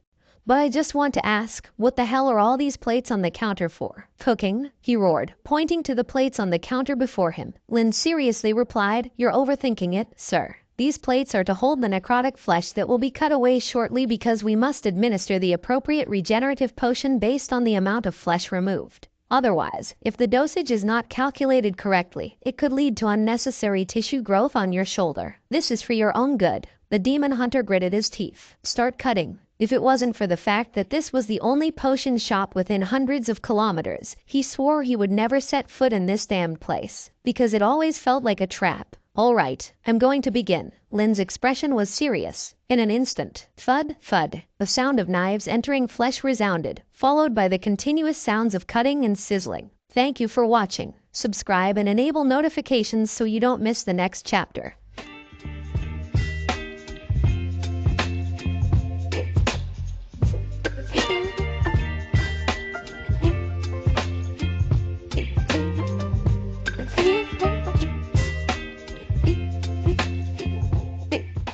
It hurt. It hurt like a mother's. And it wasn't just the pain of being cut, but also the pain of being burned, even mixed with a hint of aching. Damn it. It also had layered pain like minced meat. If it hurts, it's not too late to administer an anesthetic, Lin advised seriously. At the same time, he wondered why he was gaining experience in knife skills instead of surgical skills. Get lost. The demon hunter roared. Where do you see that I am in pain? I am not hurting at all, okay. The demon hunter shivered, hugging the counter, his face pale and trembling. Could you please loosen your grip on my counter and move the nails embedded in the edge of the table? It's made of fine antique wood and is very expensive. The demon hunter roared. I'll pay you double. What's the big deal? You won't even let me grab something. Cut harder. If you dawdle, I'll chop off your hands. Lin, seriously holding the knives, said, I've been waiting for you to say that. Then I'll really start cutting. The demon hunter shivered. Hold on. God, my God. He immediately saw, one after another, pieces of blackened, meat-scented necrotic flesh neatly flying onto the plate. And based on these fluent knife skills, whether it was peeling or cutting meat, it was indeed impeccable. Anyone who saw it would involuntarily give a thumbs up. But, are you performing surgery on me, or are you quartering me? The demon hunter, banging on the table, roared, his eyes rolling back, and his body sweating like rain. Stop it right now. Seeing this, Lin also became anxious. He slammed the table, furiously saying, Why are you so talkative? You're unhappy when I cut slow, unhappy when I cut fast, and you don't want anesthesia? What do you want? The demon hunter held the counter tightly and roared, Can't you just gouge it out at once? Why do you have to slice it piece by piece? Are you afraid I'll leave too hastily? Lin retorted, If it's done in one go, wouldn't it become a one-cut deal? Lin glared, What I'm saying is that things need to be done meticulously. Cutting it off with one stroke might be fast, but if it hits a major artery, I assure you, you'll leave even more hastily. I am a doctor, a white-cloaked angel. You have to trust me. I treat my patients like my own children. I would never allow my children to pass away without receiving treatment. The demon hunter, trembling, lips parted, finally couldn't help but roar, Cut. Just cut. I'll never come to this damned shop again. Don't worry, after I perform the surgery, you will definitely fall in love with my knife. 10 minutes later, the demon hunter, like a dead pig, was hugging the counter and lying there, his mouth continuously bubbling with foam. Eyes rolled back so much that almost no iris was visible. His body twitching. He felt as if he had had a dream. There was a demon behind him holding 2 sharp knives, with a ferocious smile, slicing him into pieces, even placing his flesh in front of him, letting him appraise. All right, the preliminary debridement is complete. Lin picked up the liquor he had placed on the table, mixed it with some medical alcohol, and gargled it in his mouth. Then, with a puff, he sprayed it onto the wound on his shoulder. The demon hunter was suddenly jolted awake from his swoon, his senses brutally assaulted by the explosive impact of the strong liquor and alcohol combination. Trembling and shivering, he extended his hand and ceaselessly crawled forward, saying, Enough. Let me go right now. Lin was earnestly sharpening his knife, his voice lighthearted. My dear guest, we've just completed the debridement and disinfection. Our most crucial step is yet to come. Quick, take a look. During your faint, to help ease your tension a bit, I specially crafted a pattern for you. Take a look, isn't it quite nice? The demon hunter turned his head in horror and trembled as he looked at the wound on his shoulder. In an instant, the demon hunter was completely undone. On his shoulder, over the black bones, a chic red heart was discernibly carved, looking rather darn cute. Did you feel a bit more relaxed? Lin asked seriously. The demon hunter said, I'll kill you." The demon hunter, shivering, quickly drew a revolver from his waistband and aimed it at Lin. Swish! Lin's flying knife instantly pierced the barrel of the demon hunter's revolver as he spoke softly. "Dear guest, the surgery isn't finished. Killing me now would be the utmost irresponsibility to yourself. I am saving you, yet you want to kill me. Don't you find such behavior utterly disgraceful? Let me make it clear, I have medical ethics. Even if you want to kill me, you have to wait until I complete the surgery. I will absolutely not allow my patient to quit halfway." The demon hunter shivered. Bang, bang, bang. He fired a dozen shots at the ceiling. "I warn you, don't carve any more patterns, don't dawdle. What is next?" Lin raised the small knife in his hand and said seriously, "Bone scraping." Minutes later, the demon hunter, shivering, looked at the chains that Lin had procured from who knows where, chains that were now binding him from head to toe, making him resemble a large, tightly wrapped dumpling. "Why bind me while you scrape? Do you really think these ordinary chains can restrain a demon hunter? You're too naive." Lin, his face stern, guessed. "It's not that I wish to bind you, I simply fear that during the procedure, unable to bear the pain, you might lash out. My death would be insignificant, but if the surgery were to fail, it would be the greatest insult to me, and the utmost irresponsibility to yourself. Therefore, reluctantly, I have no choice but to resort to this." Lin moved behind him, raising his small knife with grave seriousness. "Guest, I am about to scrape. You must endure. This time, the pain will be quite literally bone-piercing." The demon hunter, his mouth agape with terror, let out a long and eerie howl that could chill one to the bone. If the earlier wound cleaning felt like being minced, then this bone scraping was damnably like enduring hundreds of continuous uppercuts to one's vitals. "You, fuck you!" the demon hunter roared, struggling fiercely, the chains on his body about to be shattered by him. The demon hunter, with a howl that reached the heavens, shivered as he bit down on the chains, sparks flying everywhere. "Anesthetic, anesthetic, administer it now. I can't take it anymore. I just can't." Lin, scraping, said, "Administering anesthetic now is pointless. I can't possibly inject it directly into your bone. Just endure a little longer. It'll be over soon. I'm not buying your bullshit." The demon hunter roared, instantly breaking the chains around him, and reached for his revolver on the counter. He wanted to blow Lin away with one shot. Seeing his actions, Lin grew frantic. "Damn, I'm painstakingly scraping your bone to heal you, and you're repeatedly trying to blow me away. It's simply outrageous, absolutely outrageous." Lin, acting first, seized his revolver and shoved it into his mouth, furiously stating, "Move one more time and see what happens. If you don't cooperate with my work, I'll blow your head off. Let me tell you, I am a doctor. You can insult my dignity, but you can't insult my compassion for the injured. Today, even if it kills me, I must heal you." Lin roared. The demon hunter, his mouth encompassing the barrel, howled to the heavens, tears streaming down his face. "I can't do this anymore. I really don't want to do this anymore." Having roamed the dark world for years, enduring countless injuries, this was the first time he felt what it's like to be at a loss for life, what it's like to prefer death over life, at the hands of a doctor. "Damn it, no more dawdling with you, time to bring out the big guns." Lin quickly rushed to the backyard, then swiftly, holding a chainsaw, he rushed back out, teeth clenched. "What are you doing? What the hell are you doing? Don't come any closer." The demon hunter retreated in terror. Lin pulled the chainsaw's starter rope, and the chainsaw instantly emitted a buzzing sound. "Your bones are too hard, scraping would take hours. With that spare time, might as well get it done in one go. Using this big guy on you is absolutely a case of a short pain being better than a long one. I'm going in." "Wait." Buzz! Instantly, shrill and horrified screams pierced the sky. "Boss, I want to buy some recovery potions. Do you have any new stock?" Outside the door, a long-haired female ghost floated sideways, her body light, clearly not the unpleasant type of customer. But just as she reached the door, a hand instantly seized her ankle. Her expression froze instantly. Then she saw beneath the curtain a demon hunter, pale-faced and with trembling lips, clinging to the door threshold, his other hand clutching her ankle, tremblingly saying, "Save me, save me." Then, immediately, she heard the buzzing sound of a chainsaw from behind the curtain. She, stunned and trembling, extended a pale hand and gently lifted a corner of the curtain. In an instant,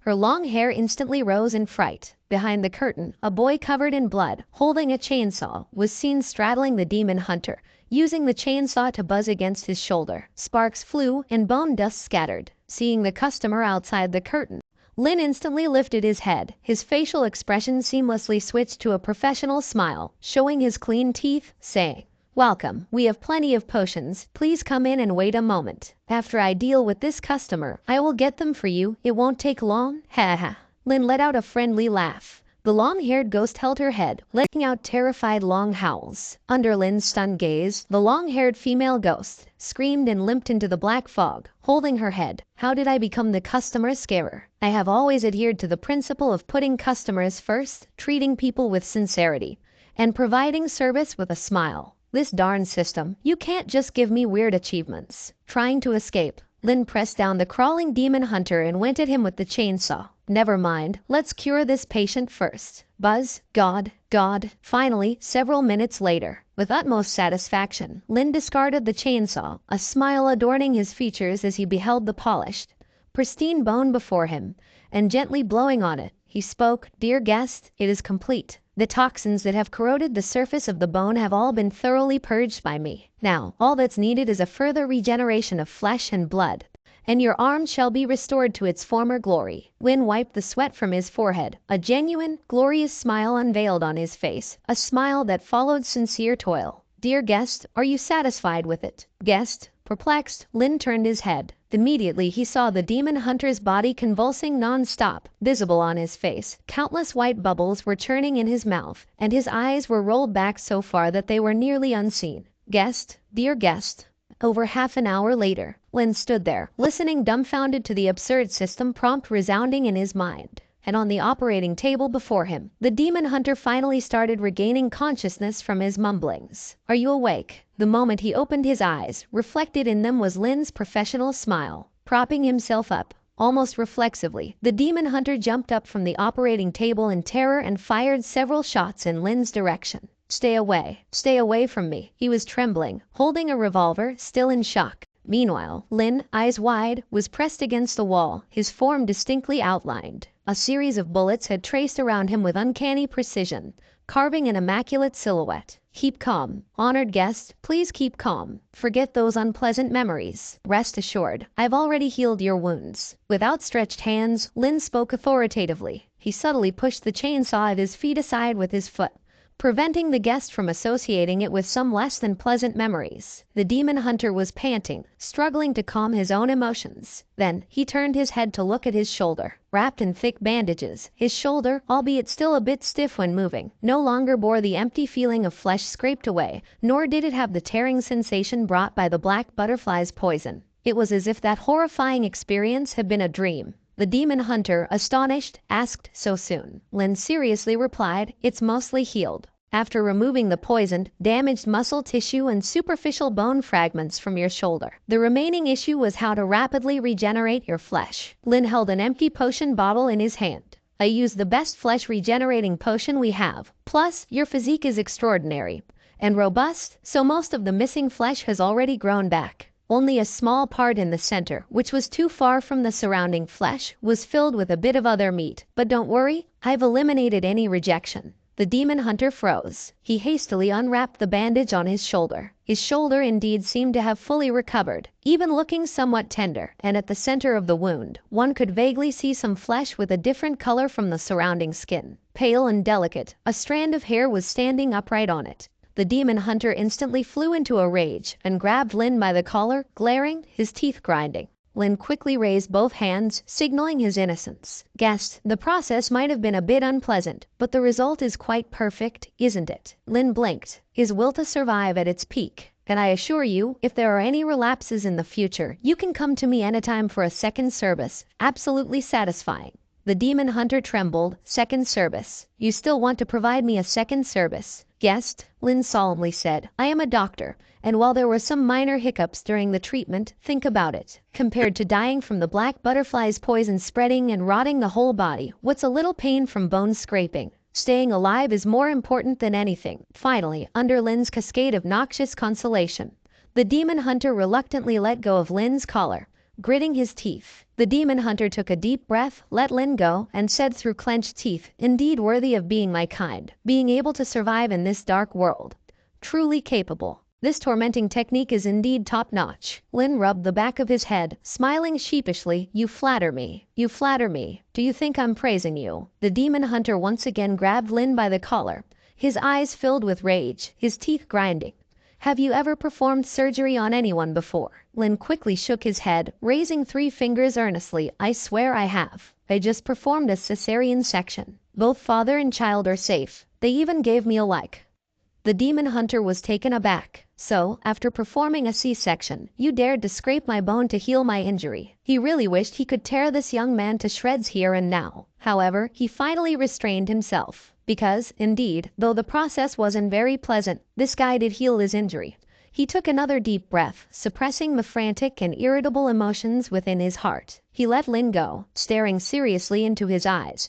He gritted his teeth and closed his eyes, warning, remember this, if I hear any rumors outside about me passing out here, you should know the consequences. Do you understand? The demon hunter took a deep breath, put on his hat, and then took out a money bag from his bosom. Grinding his teeth, he asked, how much is the surgery fee? You name your price. Lin immediately shook his head, offering a sincere, adorable smile, and clasping his hands together. No need to pay. Consider this surgery a treat from a fellow kind. Just patronize our shop more in the future. Don't think that by currying favor with me, I'll forget what just happened. Even considering you as my kind, it's the same. And I advise you, it's best not to linger here. Creatures like us humans, if without some means of survival, are destined to become monsters' prey sooner or later. Seeing this, Lin immediately knew an opportunity had arisen. Though this demon hunter often seemed eager to eliminate him, he was quite fair when it came to dealing with their own kind. At the very least, he hadn't actually killed him. Then, how can I leave this world? Lin immediately inquired. To be honest, I stumbled into this world by sheer accident, and apart from this little shop, I know nothing of the outside world. The demon hunter, tidying his glossy black hair, gave a cold laugh and said, you're fortunate in a way. There are many like you who have fallen here from various worlds, but most of them end up as the monster's prey. I can only tell you this is the lowest level of sinful city. If you want to leave this world, apart from death, the only way is to become strong enough. Only the strong have a slight chance of escaping from here. He twirled the revolver in his hand and casually lifted the brim of his hat with the barrel. I'm a man who believes in fair trade. Since you've helped me heal my injuries, I can't just shortchange you. If you don't want coins, take a look at what valuable items I might have on me. You can pick whatever you like. He opened his hand, fully embodying the audacity of a demon hunter. Lin hesitated for a moment. His gaze instantly fell upon the 2 metallic revolvers hanging from his belt. Snap. Lin grabbed one of the guns. Snap. The demon hunter firmly seized his wrist. The surroundings plunged into an eerie silence. A slight smirk curled at the corner of the demon hunter's lips as he coldly remarked, damn, you've got a good eye. You picked the most valuable thing on my person. Lin replied earnestly, I think these 2 guns look really cool. The demon hunter chuckled coldly, cool. Of course, they're cool. Don't you see whose guns they are? Could they be anything less than cool? The demon hunter lightly flicked his fingers, and the 2 revolvers danced in his hand. In an instant, the 2 dark muzzles were aimed squarely at Lin's head. Lin, the demon hunter, maintained a stoic expression and then pulled the trigger. Bang, bang, bang, bang, bang. The gunfire echoed incessantly, a consecutive 12 shots. 12 bullets were discharged. Lin stood there, and on the wall behind him appeared the outline of his head, created by the bullet holes. The demon hunter lightly blew away the black smoke wafting from the holes and calmly stated, though undeniably cool, these 2 guns have a fatal flaw, as you probably noticed just now. Lin said, potato aim. The demon hunter sneered, these 2 guns were once cursed. You can think of it as, no matter how you fire them, your bullets will never hit the mark. So, he nonchalantly holstered the guns and said, apart from using them to show off, they're pretty much only good for showing off. A brief silence hung in the air. Lin, somewhat dazed, said, then, I don't want them. He turned to leave. Bang, bang, bang, bang. Bullets popped off, striking the ground near his feet, causing Lin to leap into the air and swiftly press against the wall. With a smoky gun in hand, the demon hunter calmly stated, since you've made your choice, you can't just change your mind. I'm a stickler for fairness and trustworthiness. If you refuse now, it means you're looking down on me. So, I'll give you one more chance. Do you want them or not? Lin stared and replied firmly, I want them. The demon hunter's lips, covered in stubble, curled up slightly. He twirled the gun with a rattling sound, and then he slammed the gun onto the operating table. Indeed, you're my fellow kin, truly generous. If it weren't for the curse preventing me from voluntarily disposing of these 2 guns, I would have done so long ago. Now that you can take them off my hands, I'm quite relieved. Lin was taken aback and asked, what do you mean? The demon hunter smiled faintly and explained, because of the curse, I can't get rid of this gun by myself. It's necessary for fellow kin to show a strong desire to possess it, and it can only be traded through a fair transaction. But, as you know, there are very few humans in this cursed place, and finding someone to take over is not that easy. The demon hunter adjusted his hat and turned toward the hall, speaking slowly. Since you've done me such a big favor, I can also give you some information. Tonight, no matter what sounds you hear outside, do not attempt to go out and do not open the door. Something terrible has arrived in your vicinity. As these words left his lips, Lin was suddenly taken aback, because this was precisely the warning given to him by his master. Lin immediately inquired, "What kind of creatures are they?" The demon hunter sneered, "I think it's best if you don't know. Also, if you manage to survive until tomorrow, I believe we will meet again. Hee." In the next moment, the demon hunter disappeared into the dark.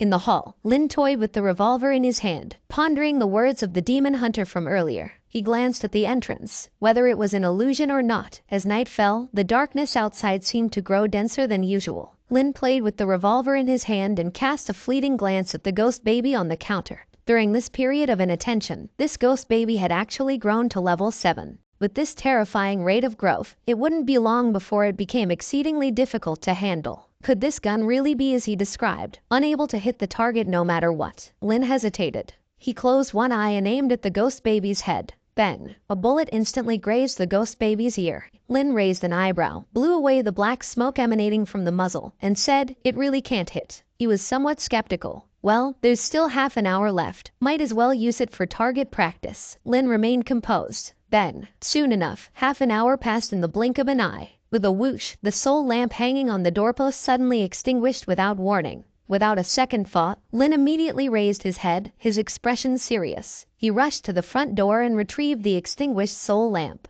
The darkness outside the door grew even denser, and there was an eerie silence. Lin knew the night had fallen. Creak! He immediately closed the door and locked it with a rusty iron chain. All the windows on either side of the door were tightly boarded up. His experiences over the past 2 years had taught him that when the soul lamp went out and night fell, it was a significant test, as it meant that anyone could enter your sanctuary without your permission. Lin's heart skipped a beat, but he quickly regained his composure. This wasn't a good sign. Triggering a quest meant that there was a high probability of a major crisis tonight. Because this time, the reward was a whopping 500 skull coins. Usually, the higher the reward, the greater the danger. Underneath the thick blankets, he held the boning knife in his hand, his expression calm. Suddenly, urgent knocking resounded from downstairs at the outer door. Lin quickly opened the door. "It's me, your master. Evil spirits are chasing me. Hurry, let me in." A series of suppressed and agonizing voices. "Master." Lin abruptly sat up from his bed. He swiftly grabbed the boning knife and rushed to the hall. And then he immediately saw the trembling of the front door,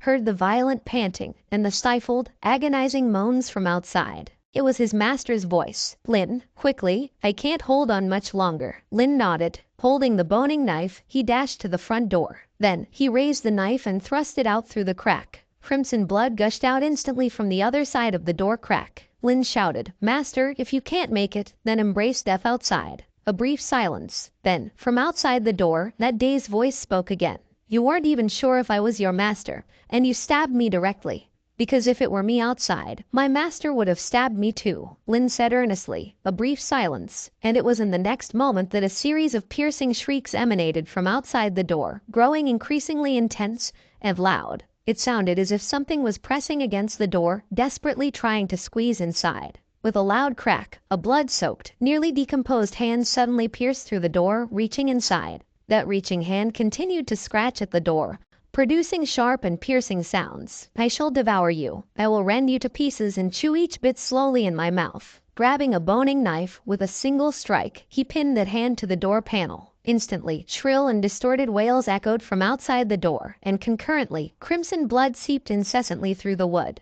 Without another word, Lin swiftly untied a strand of red hair from his wrist.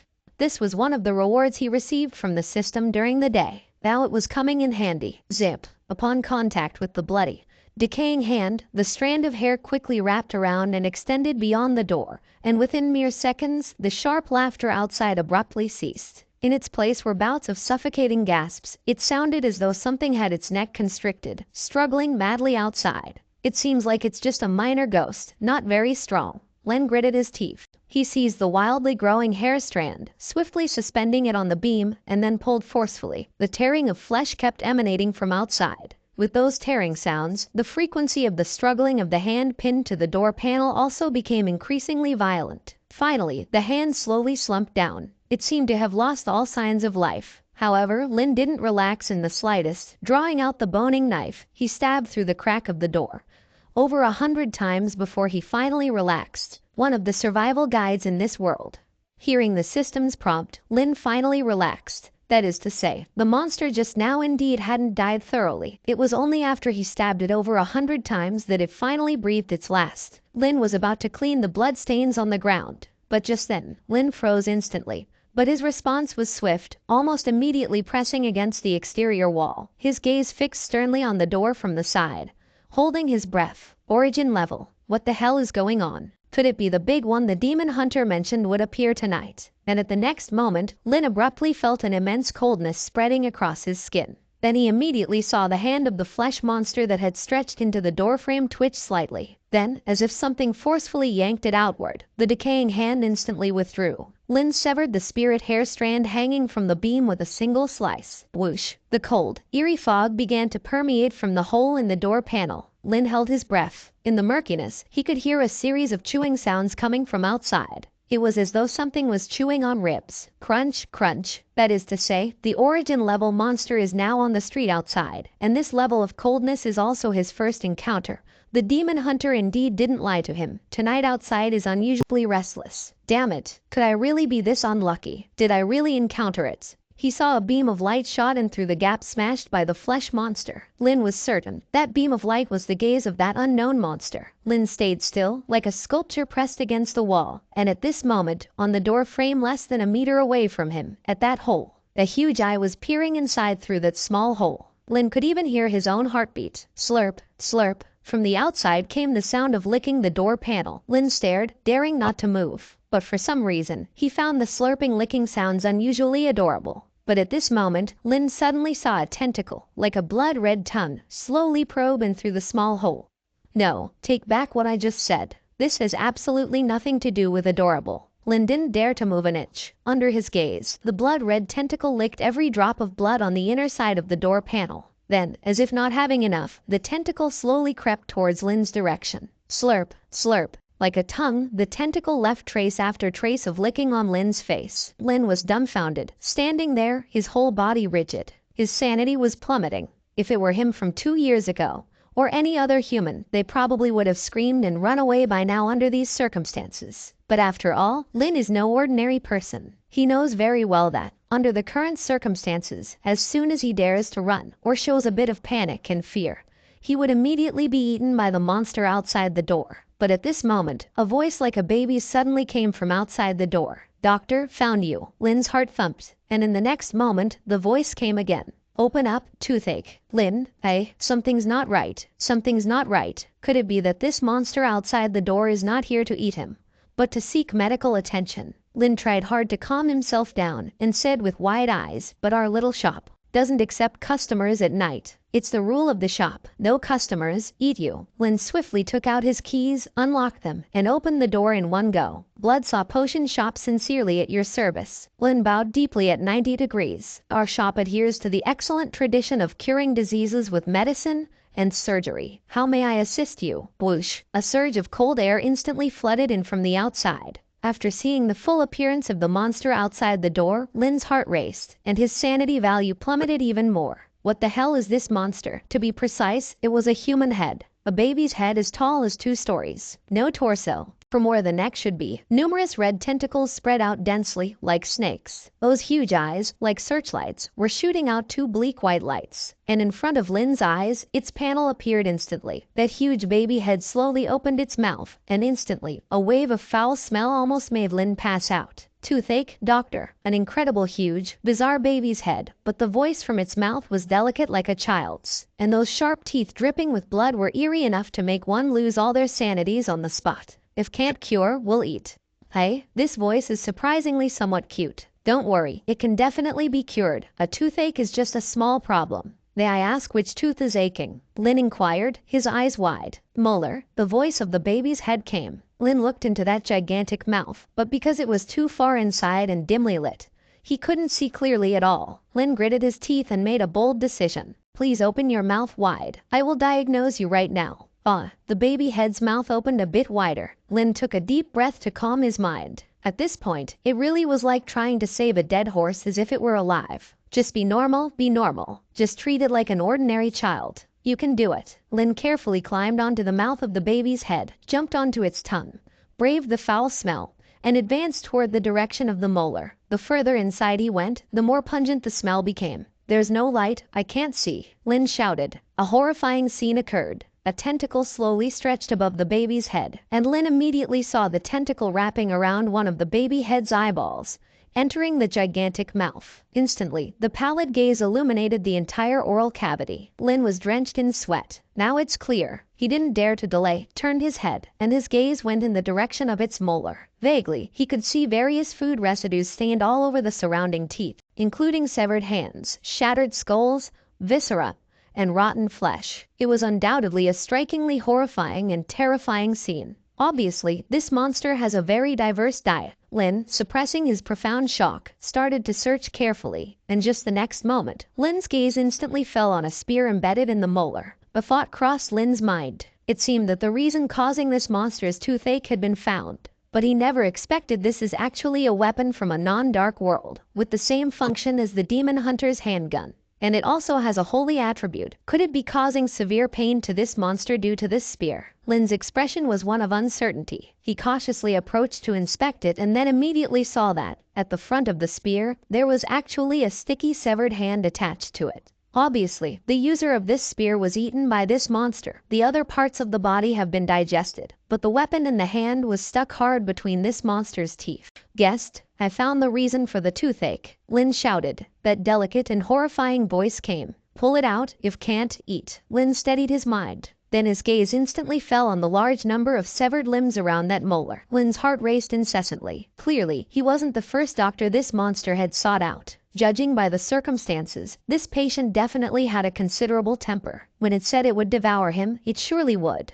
But Lin soon discovered a commonality amongst those doctors. They were all creatures of the dark world, and this spear apparently had a profound restraining effect on such creatures. The spear emitted a wisp of exceedingly dim light before rapidly fading away. No backlash. Just as he had speculated, Lin steadied his spirit. I'm starting to pull it out, Lin shouted. Then Lin immediately mustered all his strength, his hands tightly clutching the spear, one foot braced against the molar, pulling forcefully outward. He exerted all his strength, for his very life depended on whether he could pull this spike out. It's loosening. The eyeball illuminating for Lin also revealed a look of elation. Success seemed within reach. Lin pulled even harder on the spear, but his strength was still inadequate. Besides the faint loosening, attempting to pull it further became increasingly challenging. Lend a hand. Lend a hand. Lin, clenching his teeth, shouted at the tentacles excitedly surrounding the mouth. A brief pause. The tentacles rushed in immediately, wrapping around Lin's waist, one after another, and began to pull forcefully outward. But aside from nearly causing Lin a cerebral hemorrhage, the progress of the spear was exceptionally slow. Lin became anxious. Stop for a moment. Everyone, listen to my command. I will shout 1, 2, 3, and then everyone pulls together, understand? Understood. Lin took a deep breath. He gripped the spear tighter,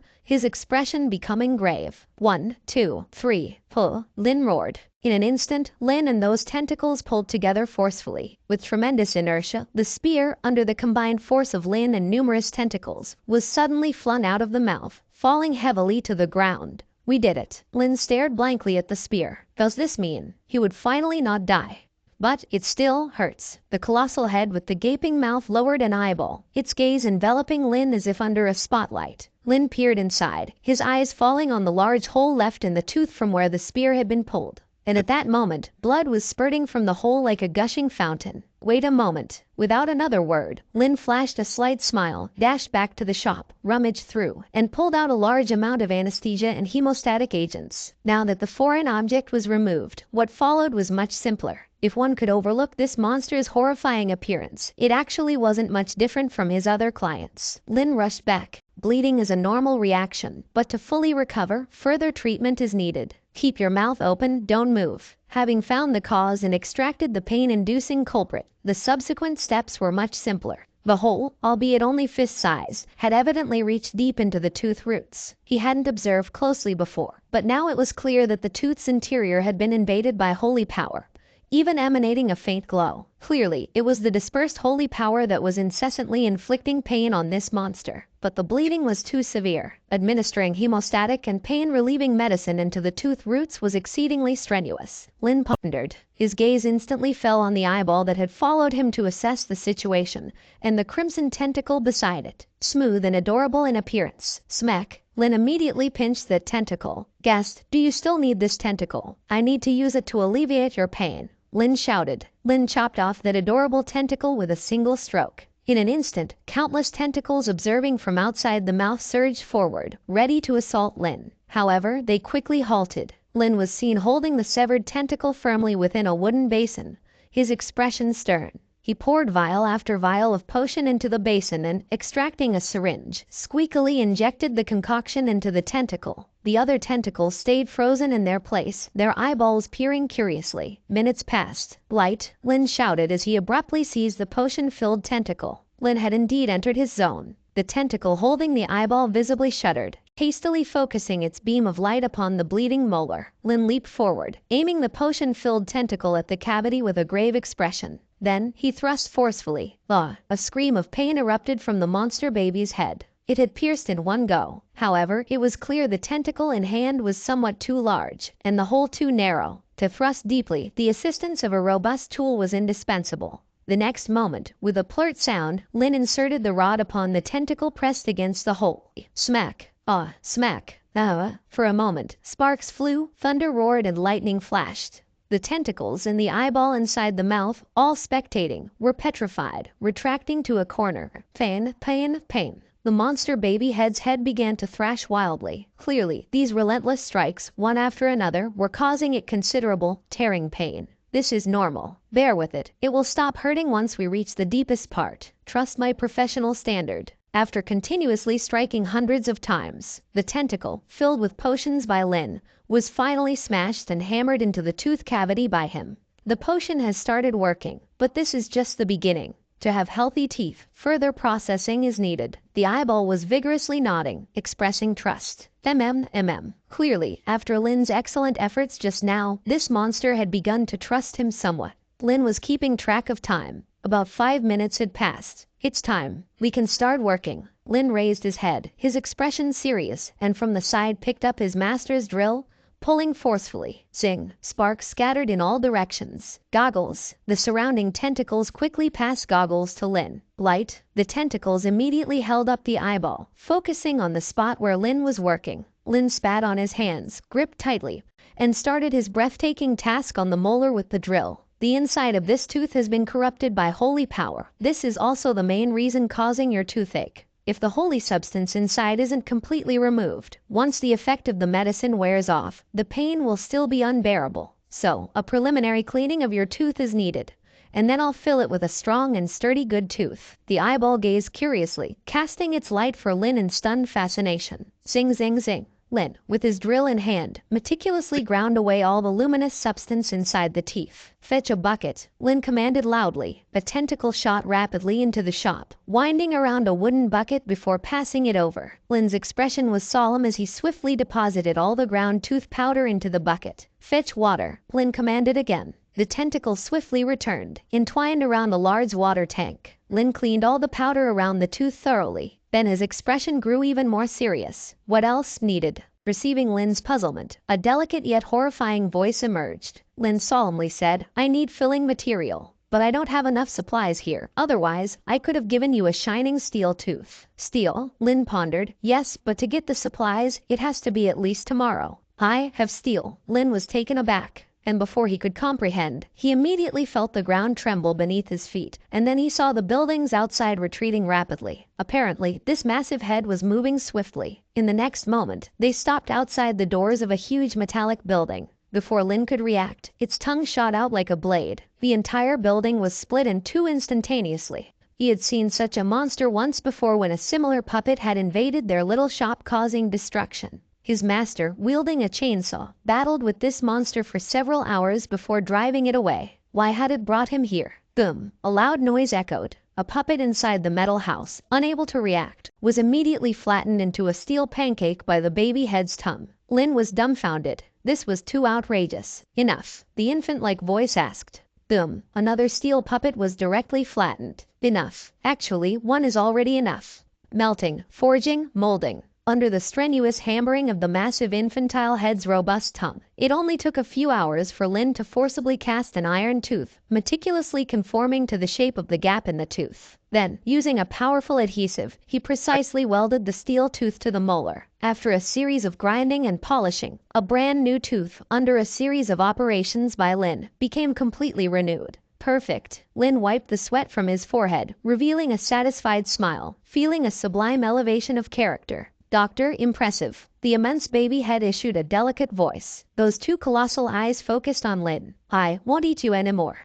Lin adjusted his monocle, bowed a standard 90 degrees, and displayed a professionally radiant smile. The praise from our customers is always our solid motivation to move forward. Would you like to try our shop's newly introduced dental care services? Lin blinked. This super monster that he finally encountered had a favorable impression of him. If he didn't promptly cling to it and make it a returning customer, wouldn't he be out of his mind? Health services. The monster conveyed a curious voice. Lin, with a smile, responded, yes, our shop can provide you with long-term dental care, rid you of any oral ailments, and maintain the cleanliness and health of your teeth, preventing toothache, mouth ulcers, tooth loss, and other abnormal symptoms. The gigantic baby head seemed to ponder. Then Lin received an affirmative response. This is the effect he wanted. When roaming in other worlds, the more friends, the more roads. If he didn't foster a good relationship with a monster of this level, he would truly be brain damaged. The more Lin cleaned, the more astonished he became, for this place was veritably a trove of treasures. After purging the diverse limbs and fragments from the monster's mouth, under the curious gaze of that eye, Lin hastily dashed to the shop's storeroom and brought back bucket after bucket of materials,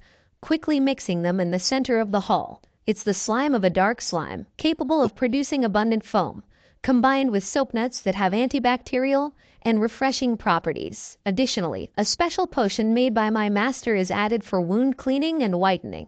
It can maintain the long-lasting brightness of your teeth and freshen your breath. Impressive. The eyeball bobbed in stunned agreement. It wasn't entirely understood, but it was definitely impressive. Soon, the Dark World brand toothpaste was ready. Lin fetched the large brush from the backyard, holding the bucket filled with bubbling slime, and jumped into the monster's mouth, embarking on his diligent toothbrushing work. Can I help? The eyeball, watching Lin's brushing work with curiosity, seemed somewhat eager to try. This was indeed very novel. Here, Lin generously brought out a heap of small brushes from the shop. The tentacles immediately imitated Lin, each one holding a brush, curiously dipping in the slime, brushing, and turning the eyeball to watch, mimicking Lin's movements. Brush like this first, then like this, and then like this. Oh, you also need to clean the dirt between the teeth to prevent infections. Lin continued cleaning for a whole hour.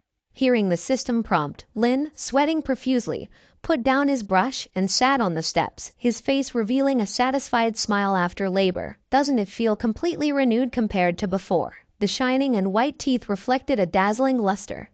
The eyeball revealed a sparkling expression. It was utterly transformed from the bloody, yellow-toothed appearance it had before. It was so clean, it practically shimmered like it was freshly born. Having such gleaming teeth indeed makes anything one chews seem appetizing. Are you satisfied with the service? Yes? Do you want to become a lifelong member of this shop? You can come here for a free dental cleaning anytime. What is your name? So I can register it. When you come next time, you can receive a golden membership card and a small gift specially made for you. What is name? It's how other beings refer to you. Don't have name. Do you want me to give you one for free? Okay, thank you for visiting the shop, and we look forward to your next visit. Lin bowed a standard 90 degrees to the origin level monster who, bouncing happily and showing its gleaming teeth, was heading towards the end of the street. As he kept smiling until the ultimate monster left, Lin immediately dashed into the potion shop, grabbed a hammer and nails, and quickly nailed the door shut, eyes wide, pressing his pounding heart. Only then did he completely relax, although the process seemed very harmonious. As a human, facing such a terrifying monster, it would be a lie to say he wasn't afraid.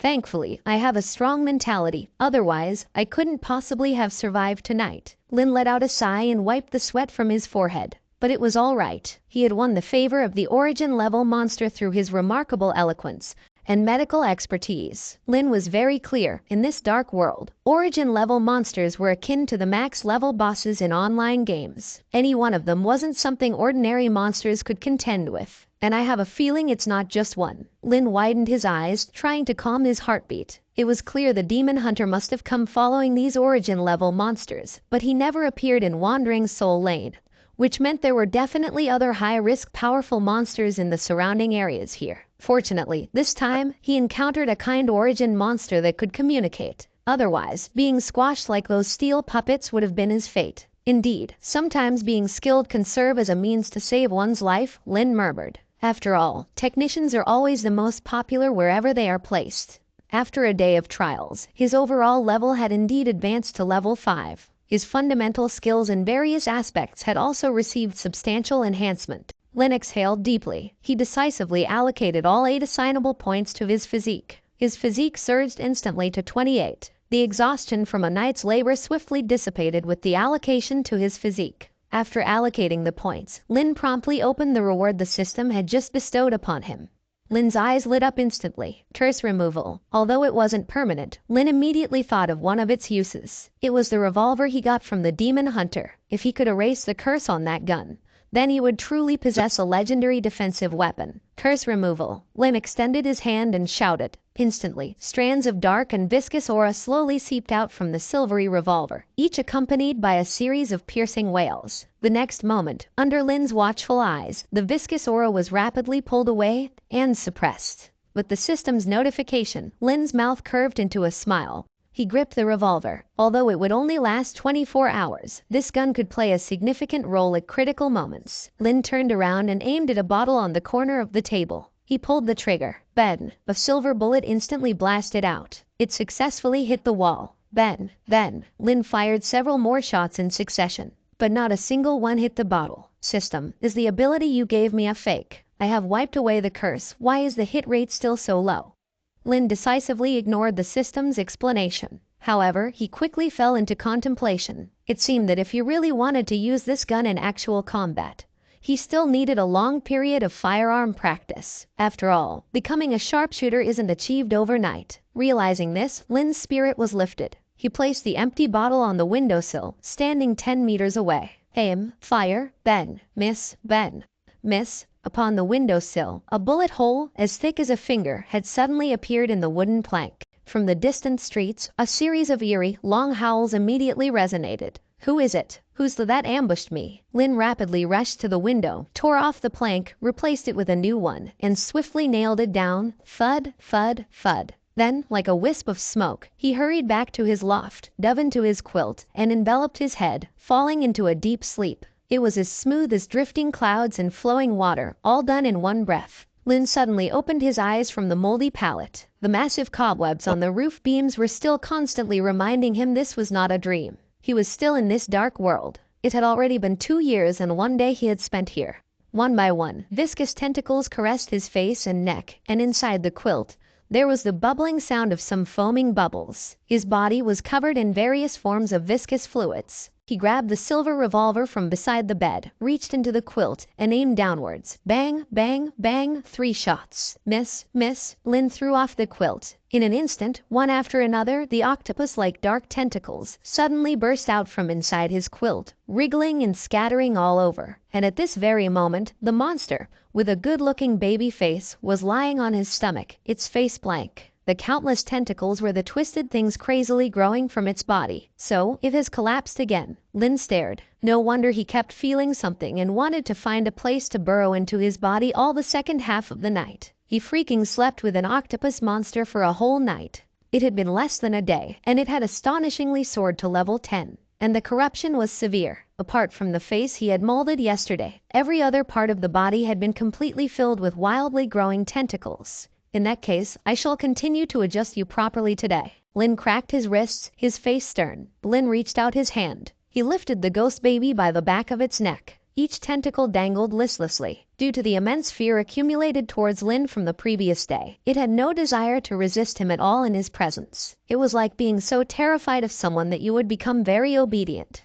It stared blankly at the frightening human who lifted it, its cloudy consciousness making it somewhat anxious about what might transpire next. What is he going to do? Would it be like yesterday, ruthlessly molding its face into a strange shape again? In the next moment, Lin grabbed two robust and slippery tentacles on its body, his expression serious. And then, like pulling noodles, he pulled, kneaded, and pushed in an instant. Ghost baby. You're still too disobedient, growing so many strange tentacles all over your body without the doctor's permission. This is extremely unhealthy for the growth of a child. Lin tied those wriggling tentacles in knots, one after another. Swiftly and forcibly, he pushed them back in. Let Dr. Lin give you another makeover. Ghost baby. More than half an hour later, Lin looked satisfactorily at the ghost baby on the table in front of him. Yesterday, he had only molded the face of the ghost baby. The completion of a full set of services today left Lin immensely satisfied with his hands-on ability. Rosy cheeks, chubby little hands, a little baby like a doll. If placed in the human world, it would undoubtedly be the healthy and perfect human child that would light up countless mothers' eyes and make people fall in love with it uncontrollably. Of course, because there were too many tentacles due to the corruption. Even at the end, many tissues remained. So Lin made a slight adjustment on its body. Lin extended his finger. He flicked the cute and small beast ears on its head. Aren't they super cute? Maintain this shape and do not collapse arbitrarily. Lin instructed seriously. Only in this way can you grow up healthily and become a little kid who is loved by all. Understand? After practicing his shooting for half an hour, Lin got up. As usual, he took the broom and began his daily cleaning work. After the cleaning, Lin took the soul lamp, carefully lit the tinder with flint, and then opened the shop, hanging the soul lamp on the door pillar. Like yesterday, it was still foggy outside the door, and nothing could be seen 10 steps away. Placing the ghost baby on the counter, Lin sat down, intending to examine the new functions of the system carefully. System, open them all. He couldn't touch the shop's regular income, but the skull coins he earned through tasks, now amounting to a full 2551, definitely make him rich. After reviewing the goods for sale, Lin stood up with a swoosh, his eyes wide open. System, are you sure these are the goods you are selling to me? Lin had very high expectations for the system's mall. After all, in the novels he read before crossing over to this world, items from the system were always considered top-notch. Superman bloodlines, star destroyers, cute maids. In those stories, the system had everything, limited only by one's imagination. Now, look at his system. To the uninformed, it looked more like a junk store. At a glance, there was nothing particularly useful. System, refresh the goods. Lin took a deep breath, gritted his teeth, and sat back down. All right, even though the mall was completely contrary to his expectations. But at least it was an additional source of supplies, right? Toxic slime liquid. Bought it. Might be useful later for concocting some toxic potions. A fortune cat figure that brings bad luck. What was its purpose? Would he ever think he's too lucky and buy it to jinx himself? Bought it. Might be useful as a gift later.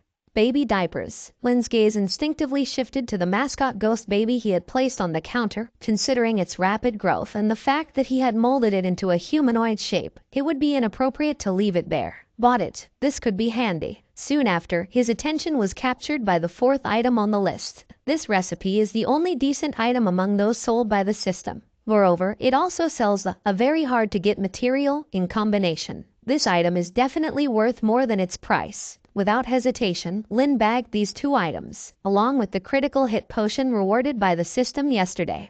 He now had exclusive recipes for 2 kinds of potions. Lin was not in a hurry to concoct them. As a potion shop, every once in a while, merchants would come with various raw materials for supply. In calculating the time, it was today. Lin quickly prepared the skull coin and packed the large number of limbs and arms he had excavated from the mouth of that origin-level monster yesterday. Outside the door, the fog was dense and the air was filled with dark mist. Lin waited patiently at the door. Gradually, the sound of creaking wheels and footsteps rose from the darkness of the street. An old woman with a benevolent yet eerie smile on her face, holding a human skin lantern, appeared in his vision and stopped in front of the potion shop. Young man, do you have any useless junk to this old woman? Yes. Hearing the appearance of the system task, Lin was overjoyed. He agreed very cheerfully, then quickly went back to the shop and dragged out a large hemp sack with effort. Young man, you have so much stuff to deal with this time. The smile on the old woman's face seemed to become even brighter. Lin politely said, yes, do you need me to help you put it on the cart, ma'am? All right. You really are troubling yourself, young man. The old woman's smile was exceptionally kind. Lin strenuously lifted the large bag of junk and placed it on the cart pulled by the scavenger. The moment he put it down, the smile on the old woman's face instantly stiffened. Aura from origin level. The old woman's face was strange, and a hint of shock flashed through her muddy eyes. She immediately felt the overwhelming weight and oppressiveness coming from the cart. Her gaze at Lin became especially astonished. Lin smiled and said, "It might have been contaminated a bit. Last night, I checked the teeth for a customer, and this is the useless stuff I cleaned out from its mouth. I thought you might need it, so I planned to leave it for you." The old woman's expression was instantly shocked. "You've checked the teeth of an origin-level monster. Weren't you afraid it would eat you?" Her gaze at Lin became even more astonished, as if she had gained a deeper understanding of the young man before her. Lin laughed. "What is there to be afraid of? Serving customers is our motto at Bloodsaw Potion Shop. Regardless of who comes, we treat everyone the same." For a moment, Lin clearly felt the gaze of the old woman in front of him had changed, becoming as if she was looking at a monster. She lowered her voice, emitting a series of hoarse sounds from her throat. "Last night, 3 origin level came here. You probably helped the smaller one. I advise you not to get involved with them. You probably don't know yet. Last night, the neighboring Slaughter Alley, Evil Spirit Street, and Shadow Spirit Lane were emptied by those 3 headhunters, and half of the 15 high-rank demon hunters and magic spirits were killed." Lin was stunned. "The headhunter you met yesterday probably planned to come to our Wandering Soul Lane for food. It seems that because of you, Wandering Soul Lane was spared." Lin was dumbfounded, "But I felt that the customer yesterday was quite cute. Shouldn't be so vicious, right?" The old woman seemed to have heard something extremely shocking and unbelievable. Then, under Lin's gaze, the old woman stretched out her withered hand, slowly reaching towards her own chest. "Young man, what you gave me this time is too valuable. I can't digest it for a while. This thing is what I just scavenged. Maybe it's useful to you." A sound of flesh being pierced was heard. Then Lin saw the old woman inserted her hand into her own chest and forcibly pulled out a heart that was still beating and bleeding. The heart was emitting rolling heat, thumping in the air. "You take it." The old woman smiled hoarsely. The old woman laughed grimly. "If you want someone to die, just think about them in your heart, and then deal with this heart in the most vicious way. You will harvest great joy, hee hee." Lin was instantly horrified. Indeed, not many things carried by this old woman are ordinary. This heart is definitely a big weapon in terms of effects, but inevitably, the cost of using it should also be extremely high. Soon, the old woman disappeared into the fog ahead, pulling her cart bit by bit. Watching the old woman leave, Lin looked at the beating heart in his hand. His eyes were strange. His bizarre collection is growing. This trade is absolutely worth it. This scavenger passes by the shop every morning, definitely. A friendly NPC that can exchange various items regularly. When the monsters delivering goods every week arrived, Lin paid a large amount of skull coins and replenished the store's inventory. Calculating the time, tonight or by tomorrow, his master should be back. Back at the counter, Lin quietly awaited the arrival of today's first customer. Outside the door, the black fog surged, and at this moment, bang bang bang,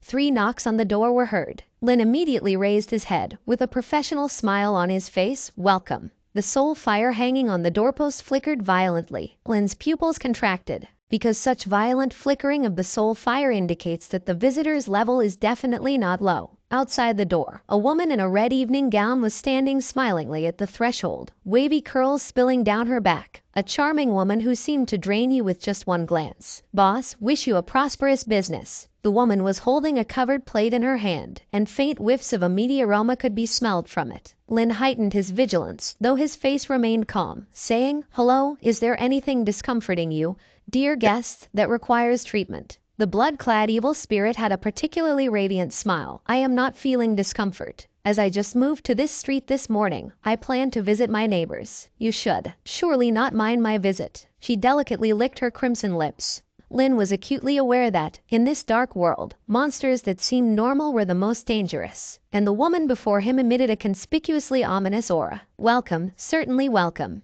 Lin's smile remained unchanged on his face. "Please come in. Bloodsaw Potion Shop welcomes any friendly neighbors." For such creatures, whose levels were entirely indiscernible, the soul lamp outside the door would fundamentally be of little use. "Boss, you don't seem like a native around here." The woman gracefully seated herself on a stool before the counter, her chin resting on her hand. A lingering smile and a charming gaze fixated on Lin. "Aren't you afraid of being consumed by some unfriendly customers?" Her finger gently traced in front of Lin's chest, utterly enchanting. However, Lin immediately regained his composure. With a professional smile on his face, he swiftly unsheathed the boning knife left by his teacher, smilingly said, "I do harbor some fears, but a doctor's duty is to heal and save." even in fear. As long as one is my patient, I must treat them seriously. This is the principle of being a doctor." The woman flirtatiously blinked. Her laughter as sweet as the breath of orchids, saying, "How interesting. What if one is not a patient? And what if I want to consume you?" She gently blew a breath at Lin, whispering like someone sweet talking beside the ear. Maintaining his composure with a smile, Lin seriously responded, "Impossible, miss. You're so beautiful. Surely your heart is as exquisite as your appearance. A lady as beautiful and elegant as you, even when dining, would definitely do so with the dignity and grace of nobility." Quite the sweet talker, the woman charmingly laughed, her finger gracefully gliding across her lips, asking, "Do you really find me beautiful?" "Absolutely. And now, do you still find me beautiful?" In that instant, under Lin's gaze, the woman's face slowly split open from the middle. Her face still bore the same smile, and from the fleshly fissure emerged rows of sharp, inverted teeth, one by one. Viscous and foul tentacles squeezed out from that split face. At the same time, a strong stench mixed with the scent of blood emanated from her body. "Do you still find me beautiful now?" From the chilling crevice of the grotesque face came the sticky, jeering laughter. Slowly, as the crisis level sharply elevated, the ghost woman with the split face was inching closer and closer to Lin's face. That sticky and hoarse voice also came nearer and nearer. "Am I truly beautiful?" Gradually, the horrific visage was now less than 5 centimeters away from Lin's face, the viscous tentacles and sharp barbs nearly enveloping Lin. And it was at this critical juncture Lin planted a kiss on her. Thank you for watching. Subscribe and enable notifications so you don't miss the next chapter.